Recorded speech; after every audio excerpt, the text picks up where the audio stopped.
नित्यं विमलमचलं सर्वदी साक्षिभूतं भावातीतं त्रिगुणरहितं सद्गुरुं तं नमामि।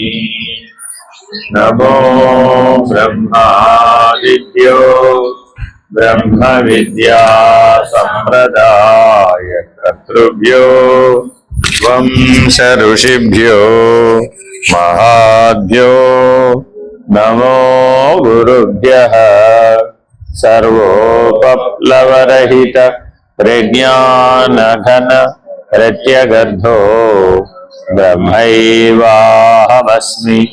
अहं पदार्थरहितः सदाशिवसमारम्भाम् व्यासशङ्करमध्यमाम् अस्मदाचार्यपर्यन्ताम् वन्दे गुरुपरम्पराम्। हरिः ओम् श्रीगुरुभ्यो नमः। हरिः ओम्। ॐ निर्भयानन्दाय विद्महे अचल परिपूर्णाय धीमहि तन्नो परात्पर प्रचोदयात्। ॐ साईश्वराय विद्महे सत्यदेवाय धीमहि तन्नः सर्वः प्रचोदयात्।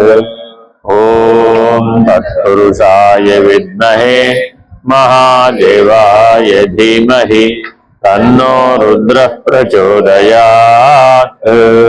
ॐ सद्गुरुरूपाय विद्महे ज्ञानबोधामृताय धीमहि तन्नो श्रीविद्यासागरः प्रचोदयात्। ॐ स्वात्मानन्दाय विद्महे अचलपरिपूर्णानन्दाय धीमहि तन्नो ऋषिकेन्द्र प्रचोदयात्। ॐ नमस्कन्दाय विद्महे ऋषिसाक्षात् धीमहि तन्नो रमणः प्रचोदयात्। हरिः ओम् श्रीगुरुभ्यो नमः। हरिः ओम्। ओम नमो भगवते श्रीरामकृष्णाय। हरिः ओम्। वाक्यवृत्ति। सर्गस्थिति प्रलय हेतुम् अचिन्त्य शक्तिम् विश्वेश्वरम् विदित विश्वमनन्तमूर्तिम् निर्मुक्त बन्धनमपार सुखाम्बुराशिम् श्रीवल्लभम् विमलबोधघनम् नमामि। यस्य प्रसादादहमेव विष्णु मय्येव सर्वं परिकल्पितं च इत्थं विजानामि सदात्मरूपं तस्याङ्घ्रिपद्मं प्रणतोऽस्मि नित्यं। तापत्रयार्कसन्तप्त कश्चिदुद्विग्नमानसः समाधिसाधनैर्युक्तः सद्गुरुं परिपृच्छति।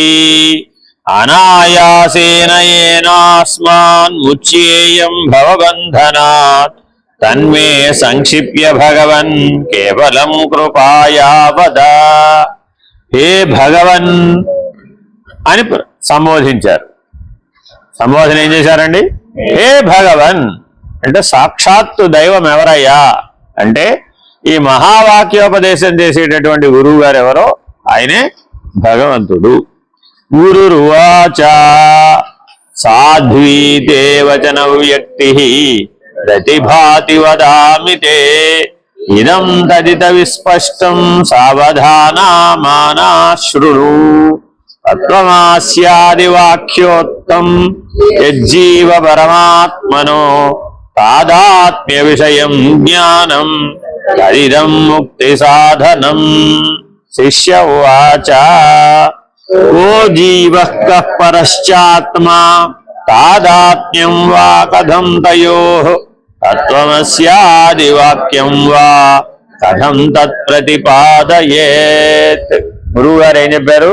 నాయన తత్వమసి మహావాక్యం దృష్ట్యా నీవు తత్వజ్ఞానాన్ని కలిగి ఉంటేనే నీవు అమనస్క స్థితికి సంబంధించిన బ్రహ్మనిష్టను పొందగలుగుతావు, లేకపోతే నీవు దాన్ని పొందలేవు అని చెప్పగానే వెంటనే శిష్యుడు ప్రశ్న వేస్తున్నాడు.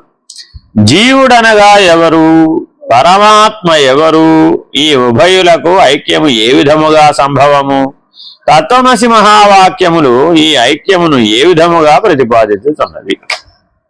మనందరి ప్రశ్న కూడా ఇదే. మీ ఇంట్లో ఉప్పు ఉందా లేదా? ఉందా? ఆ ఉప్పు సముద్రం నుంచే కదా వచ్చింది. మీ ఇంట్లో ఉన్న ఉప్పుకున్న ఉపదనం అనే లక్షణం, సముద్రంలో ఉన్న ఉప్పు నీటికున్న ఉపదనం అనే లక్షణం రెండు ఒకటేనా కాదా? కాబట్టి మీ ఇంట్లో సముద్రం ఉంది అంటే మీరు ఒప్పుకుంటారా? మీ ఇంట్లో సముద్రం ఉందా లేదా? మీ ఒంట్లో సముద్రం ఉందా లేదా? ఉందా? ఎలాగా? లక్షణ రీత్యా. ఇది బాగా గుర్తుపెట్టుకోవాలండి. సముద్రం మా ఇంట్లో ఉందండి అంటే అందరూ కొడతారు పట్టుకుని.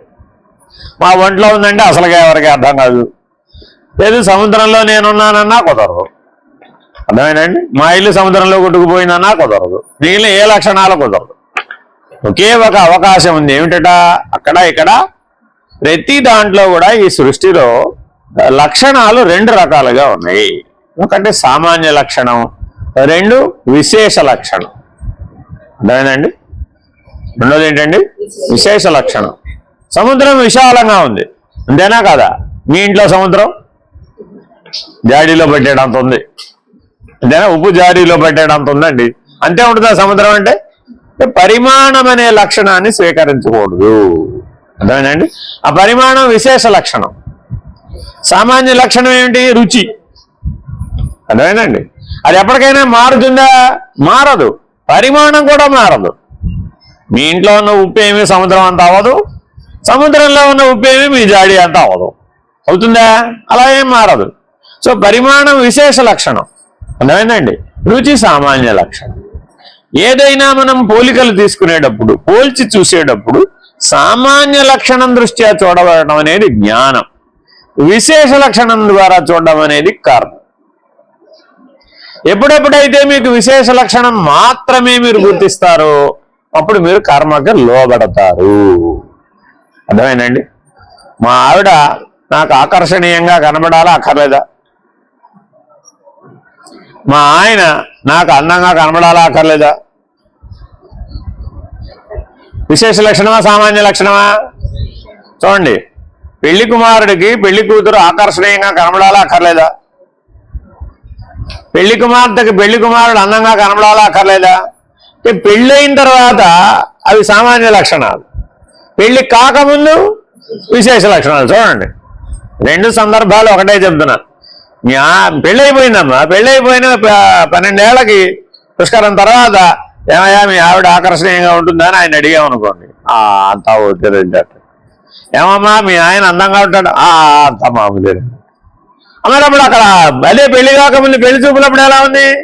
అది విశేష లక్షణంగా. వివాహం అయిన అంత అనంతరం ఏమైపోయింది? అది సామాన్య లక్షణంగా. ఏమిటి భేదం అని అడిగా. ఆ మనుషులే, ఏమైనా వేరే మనుషులా? లేదుగా. మరి ఎలా మారింది? అనుభవ భేదం, జ్ఞాన భేదం. అప్పుడు ఆ విశేష లక్షణానికి లొంగిన దృష్టి అజ్ఞాన దృష్టి. ఆ విశేష లక్షణాన్ని సామాన్య లక్షణంగా చూడగలిగే ఈ దృష్టి జ్ఞాన దృష్టి. చూసుకోండి, కావాల్సి వస్తుంది. మీరే అయినా కొత్త మనిషి ఎవరు రారు. మీ జీవితంలో ఇలా సందర్భాలలో రెండు సందర్భాలు తీసుకోండి. బాల్యం యవ్వనంలో ఉన్న సందర్భాలు, కౌమారం వృద్ధాప్యంలో ఉన్న సందర్భాలు. అర్థమైందండి? ఒక కాలేజీకి వెళ్ళే అమ్మాయి ఉంటుందండి, అవునా కదా? ఏది డిగ్రీలోనో ఇంటర్మీడియట్లోనో. ఆవిడ మాటికి ముంగుర్లు సవరించుకుంటూ అవి ముందుకు పడుతుంటే వాళ్ళకి సవరి. వీళ్ళ అమ్మాయిని చూశాను మొన్నే. ఏమిటమ్మా అంటే రోజులో 360 సార్లు ఆవిడ ముంగురు సర్వీసు. ఆ ఫ్లై ముందుకు వేసుకోవడం ఎందుకు, ఇది వెనక్కి లాక్కోవడం ఎందుకు? సరిగ్గా దూకోవచ్చు కదా, ఓ పని తప్పుతుంది అంటే. ఇది ఇట్లాగే ఉండాలి.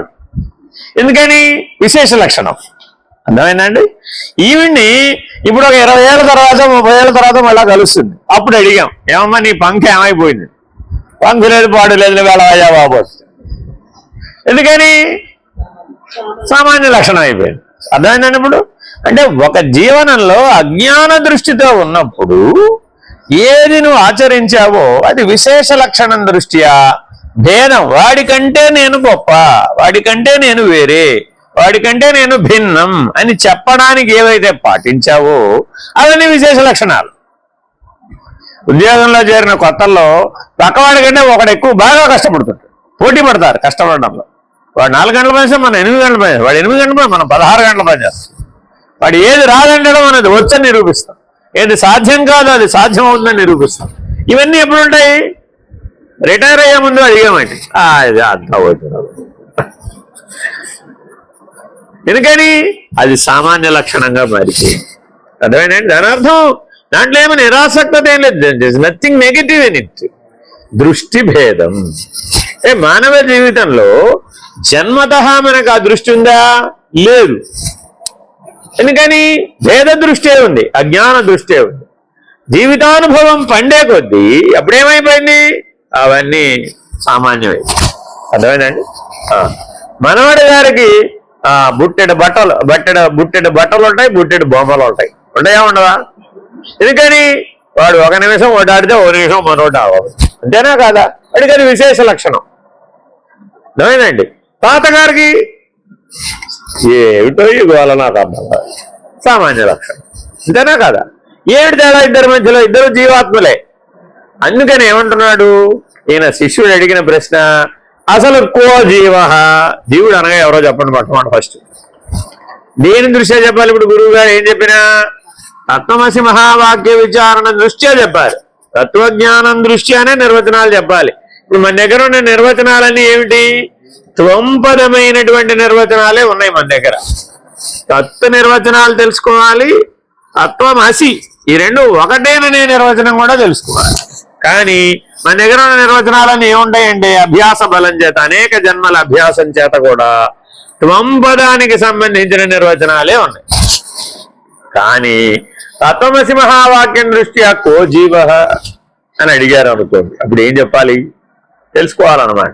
అంటే ఈ నిర్వచనాలన్నీ మళ్ళా కొనగా తిరిగి రాయాలి, మళ్ళీ తిప్పి రాయాలి. ఈ నిర్వచనాలు ఏమీ సత్యం కావు. ఎందుకని? అని భేద దృష్టితో రాయబడ్డాయి, అవి అజ్ఞాన దృష్టితో రాయబడ్డాయి, అవి వివేకంతో రాయబడ్డాయి. కాబట్టి చాలా జాగ్రత్తగా ఒక్కొక్క ప్రశ్నని ఆన్సర్ చేస్తారు. చూడండి, జీవుడు అనగా ఎవరు? పరమాత్మ ఎవరు? అక్కడితో వదిలిపెట్టలేదు ఆయన. ఈ ఉభయులకు ఐక్యం ఏ విధంగా సంభవం? ఏంటంటే కొండలో ఉన్న ఆకాశం, మహాకాశం రెండు ఒకటే అంటోంది. తత్వమసి మహావాక్యం అంటే ఏంటంటే మహాకాశం అంటే ఏంటి? విశ్వగర్భితమైన ఆకాశం. అక్కడక్కడ గెలాక్సీలు, ఎక్కడైతే నెబులాలు, గెలాక్సీలు, అనంత విశ్వం వ్యాపించినటువంటి మహాకాశం ఏదైతే ఉందో నీ కొండలో కూడా ఆ ఆకాశమే ఉందిరా. ఆ ఆకాశం ఈ ఆకాశం ఒకటే. ఎలా నిరూపించాలి? అది ఎంత? మహాకాశం యొక్క బలం ఎంత? 1 బిలియన్ నక్షత్రాలని తనలోకి లాగేసుకోగలుగు, 1 ట్రిలియన్ నక్షత్రాలని సృష్టించగలుగు. దాని కెపాసిటీ అది. మన కొండలో ఉన్న ఆకాశం చాలా పరిమితమైనటువంటి, కానీ మరి సామర్థ్యంలోనూ పరిమితమే, వ్యాపకత్వంలోనూ పరిమితమే. కానీ లక్షణ రీత్యా మాత్రం ఇది అది ఒకటే, ఏ ఆకాశమైనా ఒకటే. అందుకని ఎలా ఇది ఐక్యం ఎలా సాధ్యం? ఎందుకనంటే నీ విజ్ఞానమయ కోసం ఒప్పుకోదండి. నువ్వు నీ పక్కింటి వాడు ఒకటేనంటే నేను నా పక్కింటి వాడు ఒకటి ఎలా అవుతావు? పొరపాటు కూడా ఒప్పు. అదేనండి, నువ్వు మీ ఆయన ఒకటే కదమ్మా, ఆయన నేను ఒకటే ఎలా అవుతాను? ఆయన కాఫీ అవుతుంది, నేను టీ అవుతాను, పోదాం, నేను ఇద్దరం ఉడికోదు. ఇలా ఎవరు ఏ మానవ సంబంధాలు, ఏ జీవ సంబంధాలు, ఏ పదార్థగత సంబంధాలు, ఉప్పు పంచదార ఒకటే కదమ్మా అని చూద్దాం. కుదరదా? అది ఏ పదార్థమైనా బ్రహ్మ పదార్థమేగా, కాబట్టి ఒకటే. ఉప్పులో అయినా కూడా బ్రహ్మమే ఉన్నది, పంచదారలో కూడా బ్రహ్మమే ఉన్నది, నిప్పులో కూడా బ్రహ్మమే ఉన్నది. ఆ బ్రహ్మం అనే దృష్టితో చూస్తే తప్ప ఆ ఐక్యం సాధ్యం కాదు. గురువు గారు ఎక్కడా, శిష్యుడు గారు ఎక్కడండి, అందరూ ఒకటే రెడ్డి అన్నారంట. ఎలా కుదురుతుందండి? గురువు గారే, శిష్యుడు గారే. సామాన్యులు సాధకులు ఒకటేనండి. అలాగే సాధన చతుష్టయ సంపత్తి ఉన్నవాడు ఒకలాగా ఉన్నాడు, సాధన చతుష్టయ సంపత్తి లేనివాడు ఉన్నాడు. అలా ఒకటే అవుతారండి? ఒరే బ్రహ్మము దృష్ట్యా ఒకటే రా బాబు.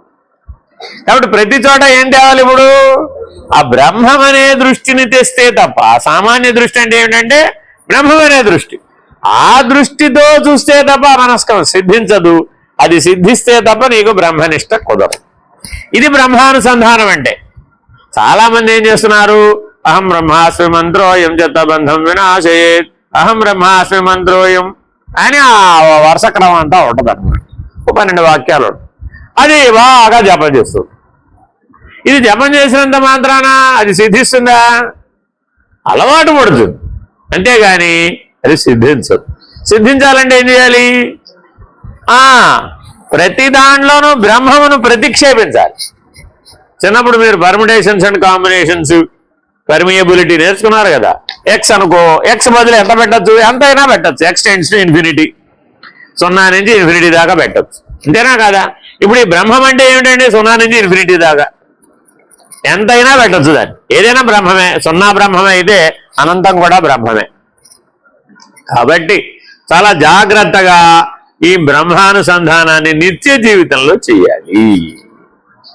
ఫలము బ్రహ్మమైతే మలము కూడా బ్రహ్మమే. అన్నమైతే ఏమిరా, సొన్నమైతే ఏమిరా, ఈ పూటకు అన్నమే తిందామరా, సొన్నము సంగతి రేపు చూసుకుందామరా. ఇదే పద్ధతి జీవభావం. ఎందుకని సొన్నం తినలేవుగా, అన్నమే తినడానికి పనికొస్తుంది. కానీ బ్రహ్మభావన దృష్ట్యా చూస్తే అన్నమైనా సొన్నమైనా రెండు ఒకటే, ఏ పదార్థమైనా అక్కడ ఏ భేదం లేదు. సరే, మీ ఎదురుకుండా ఒక వజ్రాన్ని, ఒక బొగ్గుని, ఒక పెన్సిల్లో ఉండే గ్రాఫైట్ ముక్కని, ఒక కట్టె పుల్లని పెట్టారు. ఆ 4 ఒకటా వేరా అని అడిగాం. ఎందుకని? ఆ కర్ర పుల్లే ఈ పెన్సిల్లో ఉన్న గ్రాఫైట్ అయింది, బొగ్గు అయింది, వజ్రం కూడా అయింది. అన్నిట్లో ఉన్నది కార్బనే. మౌలికమైన అందులో ఎలిమెంట్ ఏమిటి? కార్బనే, కర్బనమే.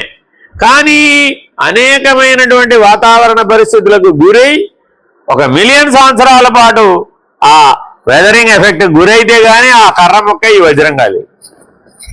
మిలియన్ సంవత్సరాలు పడుతుంది ఒక వజ్రం తయారవ్వాలంటే. మరి మనం ఈజీగా వెళ్ళి ఏం చేస్తున్నాం? ఓ వజ్రాల షాపుకి వెళ్ళి ఓ 2 లక్షలు 10 లక్షలు వాటి మొహాన పడేసి పెసరగింజంత వజ్రం పట్టుకొచ్చుకుంటాం. ఎంత కావాలండి? పెసరగింజంత. ఈ 6 అడుగుల శరీరం ఇది పెసరగింజంత వజ్రం ఎలా కనబడేను? అదేమిటండి బ్రహ్మాండంగా కనబడుతుంది, ముక్కు మీద పెట్టుకుని, లేదంటే ఎక్కడెక్కడో బొట్టు మీద పెట్టుకుని ఎలా ఆ వజ్రం కనబడితే మనం ఆ వజ్రాల మెరుపును పొందినట్టుగా భావించేసి, ఇప్పుడు వజ్రానికి ఉన్న మెరుపు ఎవరికి వచ్చింది? శరీరానికి వచ్చేసింది. నేను మెరిసిపోతున్నాను, చూసావా నేను ఎంత మెరిసిపోతున్నాను? నువ్వు మెరిసిపోతున్నావు, వజ్రం మెరిసిపోతుందా? ఎలాగయ్యా? ఈ జీవితం నుంచి ఇప్పుడు ఎక్కడికి ఎదగాలట? అన్ని బ్రహ్మమే. శవం కూడా బ్రహ్మమే, శివం కూడా బ్రహ్మమే. శవాన్ని కాలిస్తే వచ్చినటువంటి చితాభస్మం బ్రహ్మమే. అందుకే విభూతి. అందుకనే విభూతి పెట్టుకున్నప్పుడు మీ కళ వేరే, విభూతి తీసేస్తే మీ కళ వేరే. అర్థమైందండి? కాబట్టి చాలా జాగ్రత్తగా అర్థం చేసుకోవాలట. బ్రహ్మ కళతో వెలిగిపోయేవాడికి ఏ అలంకారం అవసరం లేదు, వాడికి వేరే ఏమీ ప్రత్యేకమైన అలంకారాలు అవసరం లేదు. ఎందుకని? ఆ బ్రహ్మానుసంధానమే వాడిని వెలిగిపోయేట్టు చేస్తూ. అయితే ఇక్కడ దాకా కథ బానే ఉంది. ఈ బ్రహ్మ కళలన్నీ పరబ్రహ్మములో లయమైపోతాయి, లీనమైపోతాయి, లేకుండా పోతాయి. అప్పుడు మళ్ళా మసిబొగ్గు వలె తయారవుతాడు, ఏ కళలో ఉండవాడికి. అందుకని జన్మరాహిత్యం, అచల సిద్ధాంతం దృష్ట్యా జన్మరాహిత్యం పొందినటువంటి వారు, పరిపూర్ణ నిర్ణయం ఎరిగినటువంటి వారు మసిబొగ్గుల వలె ఉంటారు, గుర్తించడానికి వీలు. అదే ఎవరైతే ఈ బ్రహ్మానుసంధానం చేస్తారో వాడు మాత్రం సూర్యుడు వలె వెలిగిపోతూ ఉంటాడు. అర్థమైందండి? అందరూ వాటి చుట్టూతో ఆకర్షింపబడతారు, వీటి చుట్టూ ఎవరు ఉండరు. చాలా జాగ్రత్తగా వీటిని అర్థం చేసుకోవాలి. అందుకని ఈ ప్రశ్నల్ని బాగా పట్టుకోవాలి. జీవుడు అనగా ఎవరు, పరమాత్మ ఎవరు, ఈ ఉభయులకు ఐక్యం ఏ విధముగా సంభవము, తత్వమసి మహావాక్యములు ఈ ఐక్యమును ఏ విధముగా ప్రతిపాదిస్తున్నాయి. అంటే మహావాక్యములు ఎప్పుడూ కూడా జీవ బ్రహ్మైక్యమును ప్రతిపాదిస్తున్నాయే గాని జీవుడు బ్రహ్మము వేరు వేరని చెప్పడానికి వాటిని ఉపయోగించకూడదు. గురురువాచ అత్ర బ్రూమః సమాధానం కోన్యో జీవస్త్వమేవ హి యస్త్వం పృచ్ఛసి మాం కోహం బ్రహ్మైవాసి న సంశయః. న సంశయః. నాయన ఏ సందేహం నీకు అక్కర్లేదు, నా అనుభవ జ్ఞానంతో నిర్ణయంగా చెప్తున్నాను. ఏమని? ఈ జీవుడు మరెవరో కాదు, నీవే. నేనెవడను అని నన్ను ప్రశ్నిస్తున్నావే, ఆ నీవు బ్రహ్మవు. ఇందులో సంశయం లేదు.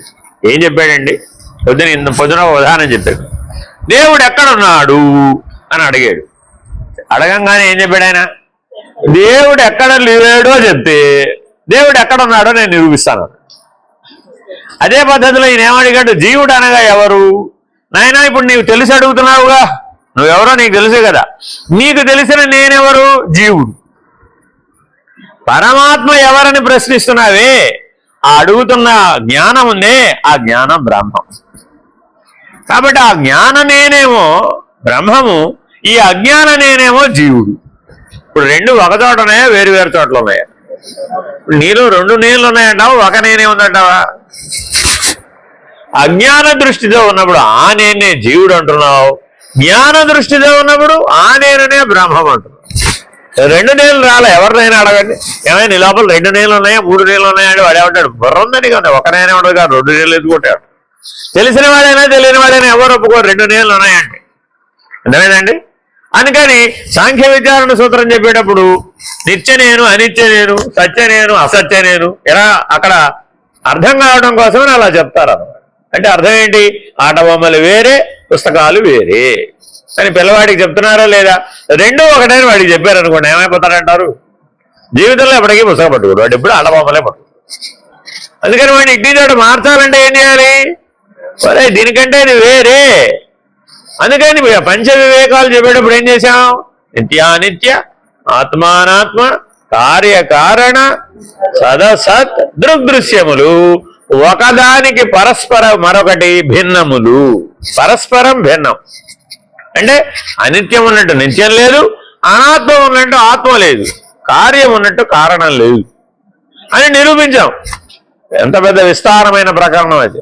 వేదాంత పంచదశి పంచదీప ప్రకరణం తీసుకుంటే విస్తారంగా బోధించాడు ఆయన. దాదాపు ఎన్ని 600 పేజీలు 700 పేజీలు ఉంటుంది. ఎంత ఉంటుంది అమ్మాయి వేదాంత పంచదశి? 700 పేజీలు ఉంటుందండి. ఆ మొత్తం అంతా అదే పంచదీప ప్రకరణం. ఏం చేశాడంటే ఇదే 5 వివేకాలు నిరూపిస్తాడు. అది వేరే, ఖచ్చితంగా వేరే, మీరు నిర్ణయంగా వేరే నిరూపించేస్తాడు. మనం కూడా ఒప్పేసుకుంటాం. ఆ లాజిక్ని మీరు అసలు బీట్ చేయలేరు. బీట్ చేయాలంటే తత్వసింహావాక్యం తెలిసిందా? ఇది తెలిసి ఉంటే అప్పుడు అది పోదు. ఏమండి, ఉన్నదంతా ఆత్మేనంటే అనాత్మను ఎక్కడి నుంచి తెద్దాం? ఉన్నదంతా బ్రహ్మమేనని కదా నిర్ధారణ. ఉన్నదంతా బ్రహ్మమే అయినప్పుడు అది నిత్య వస్తువు కదా, అది సత్య వస్తువు కదా, అది ఆత్మ వస్తువు కదా, అది కారణ వస్తువు కదా. అసలు కార్యమే లేదుగా, అనిత్యమే లేదుగా, అనాత్మే లేదుగా, అసత్యం లేదుగా. ఉన్నది సద్వస్తువే, ఉన్నది దృక్ నిర్ణయమే. అసలు దృశ్యం లేనే లేదు. ఎవరికి లేదు? బ్రహ్మము నిర్ణయమైన వాడికి లేదు. ఇది బాగా గుర్తుపెట్టుకోవాలండి. అక్కడి నుంచి దాటి ఒక అడుగు పక్కకు వచ్చామనుకో అంతా మామూలే, మళ్ళీ అన్నీ వచ్చేస్తాయి. అందుకే బ్రహ్మాండ పంచీకరణలో కూటస్థుడి పక్కన ఏముంటుంది? కూటస్థుడి పక్కన ఇక్కడ కింద మనసు కదా, అక్కడ చంద్రుడు ఉంటాడు. అధిష్టాన దేవత చంద్రుడు. మనసు, ఈ మనసుకు అధిష్టాన దేవత బ్రహ్మాండంలో ఉంటాడు. ఎవరైనా చంద్రుడు. అర్థమైందండి? ఒక్క అడుగు పక్కకు వస్తే ఆ బ్రహ్మము కూటస్థుడు కాస్త ఏమైపోయాడు? సర్వుల యందు ఉన్నటువంటి చంద్రుడు అనే అధిష్టాన దైవం అయిపోయాడు. అప్పుడు ఏమైపోయింది? అన్నీ రెండు వచ్చేసినాయి. అన్ని ద్వంద్వాలు ఒకే ఏకకాలంలో సృష్టి అయిపోయినాయి. ఆ చంద్రుని యొక్క ప్రభావం చేత నీకు అంతఃకరణం బీజాంకురమై అంతఃకరణం రాగానే సకల ద్వంద్వాలు వచ్చేసినాయి. ఇప్పుడు మరి ద్వంద్వానుభవం కలగానే నువ్వు విచారాన్ని వాడాలా వద్దా? వాడేస్తావు. అప్పుడు మరి నిత్యానిత్యములు, ఆత్మానాత్మలు, సదసత్తులు, కార్యకారణములు, దృగ్దృశ్యములు విచారణ చెయ్యాలా అక్కర్లేదా? మరి చేస్తేనే ద్వంద్వాతీతుడు అవుతావు, లేకపోతే అవలేవు. ద్వంద్వాతీతుడై నిలకడ చెందిన వాడికే తత్వమసి మహావాక్యం చెబుతున్నాం. నిర్ణయమైన వాడికి దృశ్యం నుంచి ద్రష్టగా ఎవడైతే నిర్ణయం అయ్యాడో ఆ ద్రష్టకి దృగ్బ్రహ్మం ఎలాగో చెప్తున్నాం మహావాక్యాల ద్వారా. అర్థమైందండి? అంటే ఈ మహావాక్యాలు ఎవరికి పనిచేస్తాయి? 5 వివేకాలు విచారణలో పొందిన వాడికి పనిచేస్తాయి. 5 వివేకాలు పొందలేదనుకోండి ఈ మహావాక్యాలు నిలబడవు. అందుకని భారతదేశంలో మహావాక్యాలు ఇప్పుడు కాదు, ఎప్పటి నుంచో ఉన్నాయిగా. ఏ ఆశ్రమంలో బోధిస్తారు మహావాక్యాలు. భారతదేశంలో దాదాపు 1,00,000 ఆశ్రమాలు ఉంటాయండి, మహావాక్యాలు బోధించేటటువంటి ఆశ్రమాలు. ఎంతమందో వింటారు. వ్యాసాశ్రమం వాళ్ళు ఎంతమందికో మహావాక్యాలు ఇచ్చారు. దాదాపు 1,00,000 మందికి పైగా ఆయన ఒక మలయాళ ఇతరులే ఇచ్చారు. కానీ ఎందుకు పట్టివ్వలేదు అంటే వాళ్ళెవరూ కూడా ద్వంద్వాతీతులుగా జీవించలేదు, ద్రష్టగా జీవించలేదు. ద్రష్టగా జీవించినటువంటి వాడికి ఆ నేను జీవుడు, ఈ నేను బ్రహ్మము అంటే వాడు ఒప్పుకోడు. అదేమిటండి ఓ పక్క జీవుడు అంటే ఓ పక్క బ్రహ్మం అంటే నేను ఒప్పుకోను. ఎందుకని? ద్వంద్వానుభవాలలో ఆనంద నిర్ణయం ఉంది కాదు.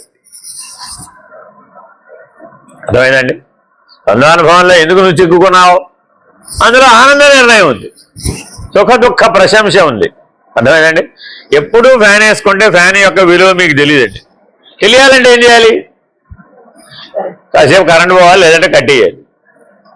అప్పుడు ఆ వాతావరణంలో మార్పు ఉంది కదా.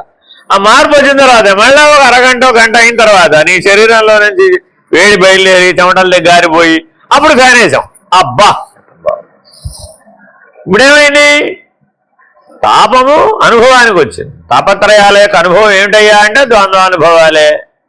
అది ఆది దైవికమైన ద్వంద్వానుభవమే, ఆధ్యాత్మికమైన ద్వంద్వానుభవమే, ఆది భౌతికమైన ద్వంద్వానుభవమే. కాబట్టి ద్వంద్వాతీతుడైనటువంటి వాడు మాత్రమే ద్రష్టగా నిలబడగలుగుతాడు. ద్రష్టగా నిలబడడం వచ్చిన వాడికి, అందుకే ఈశ్వరహంస నిర్ణయం అయిన వాడికి మాత్రమే తత్వమసి మహావాక్యం బోధిస్తాం. కానీ జీవహంసగా ఉన్నటువంటి వాడికి తత్వమసి మహావాక్యం పట్టివ్వదు, గుర్తుండదు, వాడికి దృష్టిలో నిలకడ రాదు. అర్థమైందండి? చాలా అక్కడ దాకా, అంతకంటే ఎంత ఎక్కువ చెప్పిన ప్రయోజనం. జీవుడు మరెవరో కాదు, నీవే. నేనెవడని నన్ను ప్రశ్నిస్తున్నావే, ఆ నీవే బ్రహ్మవు, ఇందులో సంశయము లేదు. సమాధానం చెప్పినట్ట చెప్పనట్ట? ఇప్పుడు చెప్పేసినట్టే. నీవే బ్రహ్మమని చెప్తే ఇప్పుడు జీవో బ్రహ్మైవ నాపరహ అని చెప్పినట్టేనా కాదా? చెప్పినట్టేనా కాదా? శిష్య ఉవాచ పదార్థమేవ జానామి వాద్యపి భగవన్ స్ఫుటం అహం బ్రహ్మేది వాక్యార్థం ప్రతిపద్యే కథం వద. ఏ భగవన్, నాకింతవరకు తత్వం పదముల సరి అయిన అవగాహన లేదు, కలగలేదు.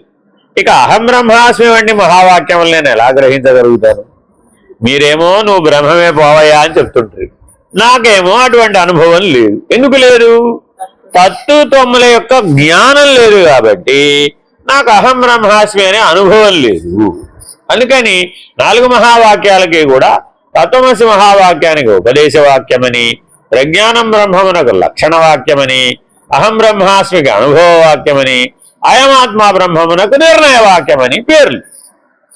అంటే వరుసక్రమం ఏంటి? ముందు ఉపదేశం, ఉపదేశం దృష్ట్యా లక్షణాన్ని పట్టుకోవాలి, లక్షణాన్ని పట్టుకుని జీవించాలి, జీవిస్తే అనుభవం వస్తుంది, అనుభవం వస్తే నిర్ణయం వస్తుంది. ఇది వరుసక్రమం అన్నమాట. ఎప్పుడైనా సరే విచారణ మార్గంలో ఏం చేయాలి అంటే ముందు ఉపదేశ వాక్యం పట్టుకోవాలి, ఆ ఉపదేశ వాక్యం దృష్ట్యా అందులో చెప్పిన లక్షణాన్ని పట్టుకుని సకల బ్రహ్మాండాన్ని విచారించాలి. అందుకని ఏం చెప్తాం? నైనా బ్రహ్మానుసంధానం చెయ్యాలి అన్నారు అనుకోండి, ఎక్కడి నుంచి మొదలు పెట్టాలి అంటే డైరెక్ట్ తత్వమసి మహావాక్యం చెప్పిన తర్వాత అన్నం బ్రహ్మేతి అని పొమ్మంటారు. ఆ ఒక్క వాక్యం చెప్పి పొమ్మంటారు. ఉపనిషత్తులో ఉంటుందండి ఇది. అన్నం బ్రహ్మేతి అని చెప్పాడు ఆయన. ఓ సంవత్సరం పాటు దేశాటం చేశామన్నాడు. ఏం చేయాలి ఇప్పుడు? ప్రతినిత్యం ఏం అనుసంధానం చేయాలి? అన్నం బ్రహ్మేతి. టీ తాగాడు, అప్పుడు టీ బ్రహ్మేతి అన్న ఒక అనక్కర్లా, ఏది పుచ్చుకున్నా అన్నం బ్రహ్మేతి. అది ఏదైనా కావచ్చు, ఏ రూపంలో అయినా ఉండవచ్చు. దారిలో వెళుతున్నాడు, ఒక పాము గారు ఒక అప్పగారిని మింగేసింది, ఏం చేయాలి? అన్నం బ్రహ్మేతి. అర్థమైందండి? ఇంతలో పక్షి గారు వచ్చి ఓ పురుగును పట్టుకుపోయి ఏమని చూశాడు, ఏమన్నాడు? అన్నం బ్రహ్మేతి. ఏ జీవి తింటే ఏమిటి, ఎవరిని తింటే ఏమిటి, అర్థమేనండి. ఇంతలో పాము గారు వచ్చి ఆయనే కాటేసి అప్పుడేం చేయాలి? అన్నం బ్రహ్మేది. ఇది కాదు, ఒక జీవి మరొక జీవికి కలిగించిన తాపం. అన్నం అంటే అర్థం ఏమిటి? తాపం ఎవరు కలిగింది? అన్నమయ కోశానికి కలిగింది. కానీ నీవెవరు? అన్నమయ కోశం కాదు కదా. అన్నం బ్రహ్మేతి, కోశ లక్షణం నీకు లేదుగా. కాబట్టి వైద్యం చేయించుకోవాలా వద్దా? చేయించుకుంటాడు, అది వేరే విషయం. అది శరీరానికి సంబంధించి. ఆకలికి అన్నం, వేదనకు ఔషధం వేసేస్తాడు, అది సామాన్య లక్షణం. కానీ దృష్టిగా ఎలా చూశాడు? ఆ పాము ఎడలు ఏ రాగద్వేషాలని పొందదు. ఎందుకని? అన్నం బ్రహ్మేతి. అది కూడా అన్నమయ కోశంతోనేగా తయారైంది. ఆ పాము దేంతో తయారైంది? అన్నం వల్ల తయారైంది. ఒక అన్నమయ కోశం మరొక అన్నమయ కోశాన్ని బాధించింది. ఏ రాయి అయితే పళ్ళు కొట్టుకోవడానికి ప్రత్యేకంగా గంగ నుంచే రాయి తెచ్చుకున్నట్ట. దేనికి? పళ్ళు కొట్టుకోవడానికి. గంగ నుంచి రాయిని తెచ్చుకోవడం, పళ్ళు కొట్టుకోవడానికి ఇంటి పక్క రాయి కూడా పనిచేస్తుంది. అది రాయి అయితే ఇది రాయి కాదా? రాయి అంతేనా కాదా? అందుకని మేము అక్కడికి వెళ్ళాం, కేదార్నాథ్. వెళితే చెప్పేగా టీ వాడు మాకు తత్వోపదేశం చేశాడు. ఎరా అబ్బాయి, నువ్వు రోజు దర్శనానికి ఎక్కడే ఉన్నావు కదరా, వెళ్ళొచ్చు కదరా హాయిగా, ప్రతిరోజు 6 నెలల పాటు దర్శనం చేయొచ్చు కదరా అంటే, మాకెందుకు స్వామి, మిమ్మల్ని చూస్తున్నాం కదా, మా భగవంతుని చూసినట్టు అన్నాడు. అదేమిటండి అంటే, మీరు భగవంతుని చూసినట్టు మీరు భగవంతులే కదండి అన్నాడు.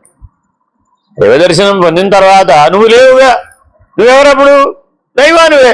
మిమ్మల్ని అందరూ చూస్తే దేవుడు చూసినట్టేనండి అన్నాడు. ఎందుకంటే మీరందరూ దేవుడు చూసి వచ్చారుగా. నా దృష్టిలో తొక్కితే రాయి, మొక్కితే లింగం అండి. ఇది రాయే, అది రాయే. నీ భావనలో ఉన్నది దైవం. అప్పుడు ఆ భావంతో కదా నువ్వు దైవాన్ని దర్శిస్తున్నావు. అప్పుడు నువ్వెక్కడున్నావు? అందుకని ఇందాకేం చెప్పాడు ఆయన? ఆ జీవుడు ఎవరని అడుగుతున్నాడే వాడే జీవుడు. బ్రహ్మం ఎవరని జ్ఞానంతో అడుగుతున్నాడే వాడే బ్రహ్మం. ప్రశ్నిస్తున్న వాడెవడో వాడు జ్ఞానంతోనే అడుగుతున్నావు. ఆ జ్ఞానం బ్రహ్మం. అర్థమైందండి. సందేహం ఒకటికి వచ్చింది కదా, ఆ సందేహం వచ్చిన వాడు జీవుడు. ఈ ఇద్దరు వేరు వేరే. ఇప్పుడు ఒకటేనా? అజ్ఞాన దృష్టితో ఉన్నప్పుడు సందేహం కలిగింది, జ్ఞాన దృష్టితో ఉన్నప్పుడు నిర్ణయం అయింది. కాబట్టి చాలా జాగ్రత్తగా ఈ తత్వమసి మహావాక్యాన్ని, ఉపదేశాన్ని అర్థం చేసుకోవాలి, అనుసంధానం చేయాలి. ఎలా చేయాలట? ప్రజ్ఞానం బ్రహ్మ అనే లక్షణం దృష్ట్యా అనుసంధానం చేయాలి. డైరెక్ట్ గా తత్వమసిని అనుసంధానం చేయటం కుదరదు. త్వంపదవాచ్యం తెలిసినప్పుడల్లా అదేం చేయాలట? దాంట్లో ఉన్న ప్రజ్ఞానము, దీంట్లో ఉన్న ప్రజ్ఞానము ఒకటే కదా, అది బ్రహ్మ లక్షణం కదా. అర్థమైందండి. సరే, ఉదాహరణ చెప్తా. ఒక చెట్టు కింద కూర్చున్నాడు ఒక ఆయన. నడిచి ఎండలో విశ్రాంతి తీసుకోవడానికి అలిసిపోయాడు. ఇంతలో ఏమైంది? పైనుంచి కాకి రెట్ట వేసింది. ఏం చేయాలి ఇప్పుడు ఆయన? సామాన్యంగా స్వీకరిస్తే ఏ గొడవ లేదు. నా అంతటి మహా తపస్సు మీద నువ్వు రెట్టేస్తావా అని ఇలా తీక్షణంగా చూశాడు. ఆ కాకి రాలిపడిపోయి. ఇప్పుడు ఆయన తపస్సు వృధా అయినట్టేనా? కాకి మీద ప్రయోగించడం ఎందుకు? అంతేనా కాదా? చివరికి ఈయన ఏం చేశాడు? ఆకలేసింది, ఊళ్ళోకి వెళ్ళాడు. ఊళ్ళోకి వెళ్తే ఆవిడ భవతి భిక్షాందేహం, రాఘవయ్య బాబు నేను పనిలో ఉన్నాను. నన్ను ఆగమంటావా అన్నాడు. నిన్నే ఆగమంటున్నాను, ఆగవయ్యా అని. సరే, వచ్చిన పాపం భిక్ష వేసింది. ఈ మధ్యలో విలంబం అంటే కొద్ది సమయం గడిచేటప్పటికి ఆ కాకిని గట్టిగా చూస్తే ఎలా అయితే కాకి మాడిపోయిందో అలాగే ఈవిని కూడా గట్టిగా చూశాడు. ఆవిడేమని? నువ్వు గట్టిగా చూస్తే పడిపోవడా, నేను కాకిని కాదు మహాప్రభు, ఈ తపశ్శక్తిని ఎందుకు వృధా చేస్తున్నావు? చిన్న చిన్న విషయాల కోసం తపశ్శక్తిని వృధా చేయమాక, జ్ఞానాన్ని వృధా చేయమాక అని ఆ కౌశికుడికి చెప్తుందన్నమాట. అర్థమైందండి. ఎందుకని? ఈ జ్ఞానం లేదు కాబట్టి. అదే తత్వమసి మహావాక్య జ్ఞానం ఉండి ఉన్నట్లయితే అప్పుడు ఏమని ఉండేది? అంత చిన్న విషయానికి దాన్ని ప్రాణం తీయడం ఎందుకు? వృధా కదా, ఆ పాపం మంట కట్టుకోవడం అనవసరం కదా. అలాంటిదే అభ్యాస బలం చేత ఏం చేశాడు? మరో సాధ్వీమణి మీద కూడా ప్రయోగం చేశాడు. ఆవిడకి తెలుసు కాబట్టి ఆవిడేం చేసింది? జ్ఞానవంతురాలు కాబట్టి ఆ పూర్వ వృత్తాంతం చెప్పి అనవసరంగా తపస్సును వృధా చేసుకోమాక అని బుద్ధి చెప్పి. అదేనండి. అందుకని ఎవరి యందు ఉన్నదైనా కానీ ప్రజ్ఞానమే కదా. అందుకని ప్రజ్ఞానం బ్రహ్మ వివరించి చెప్పేటప్పుడు ఏం చేస్తాం?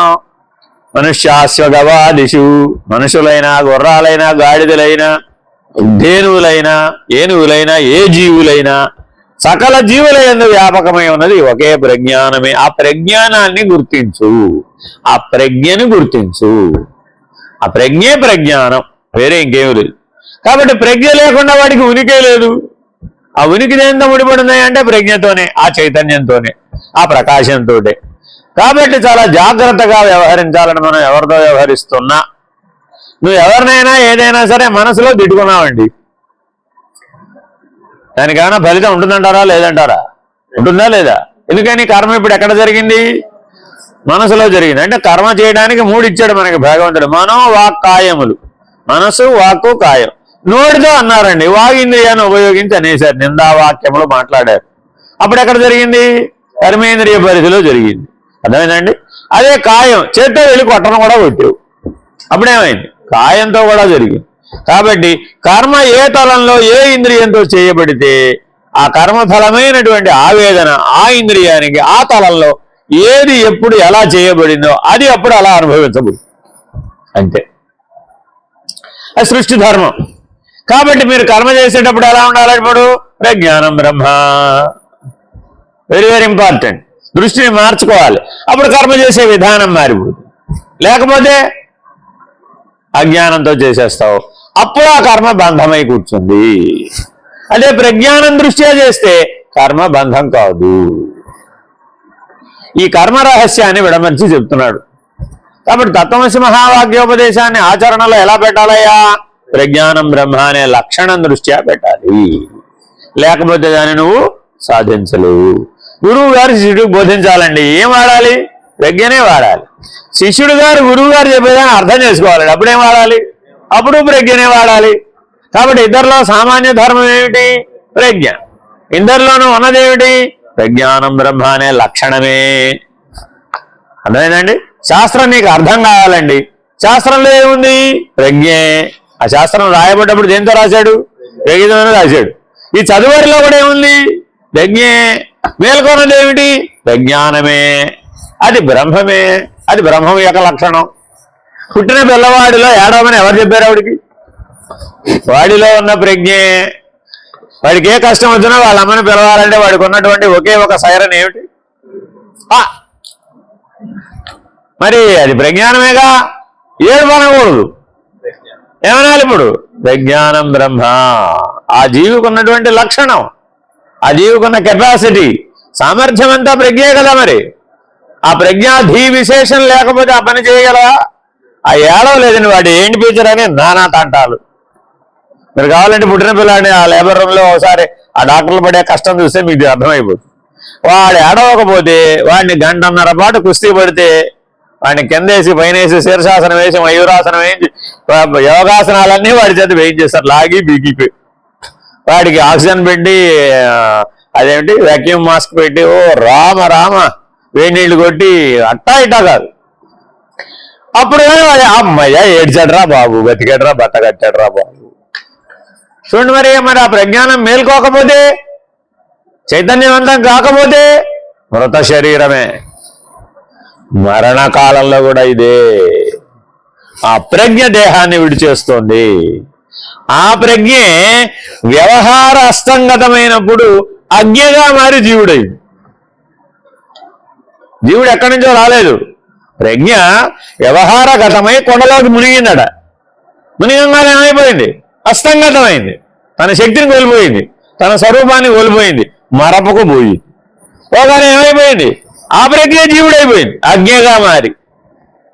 అదే తేరుకుంది, మేలుకుంది, బయటకు వచ్చింది, వ్యాపక ధర్మాన్ని పొందింది, అజ్ఞ కాస్త ప్రజ్ఞ అయిపోయింది.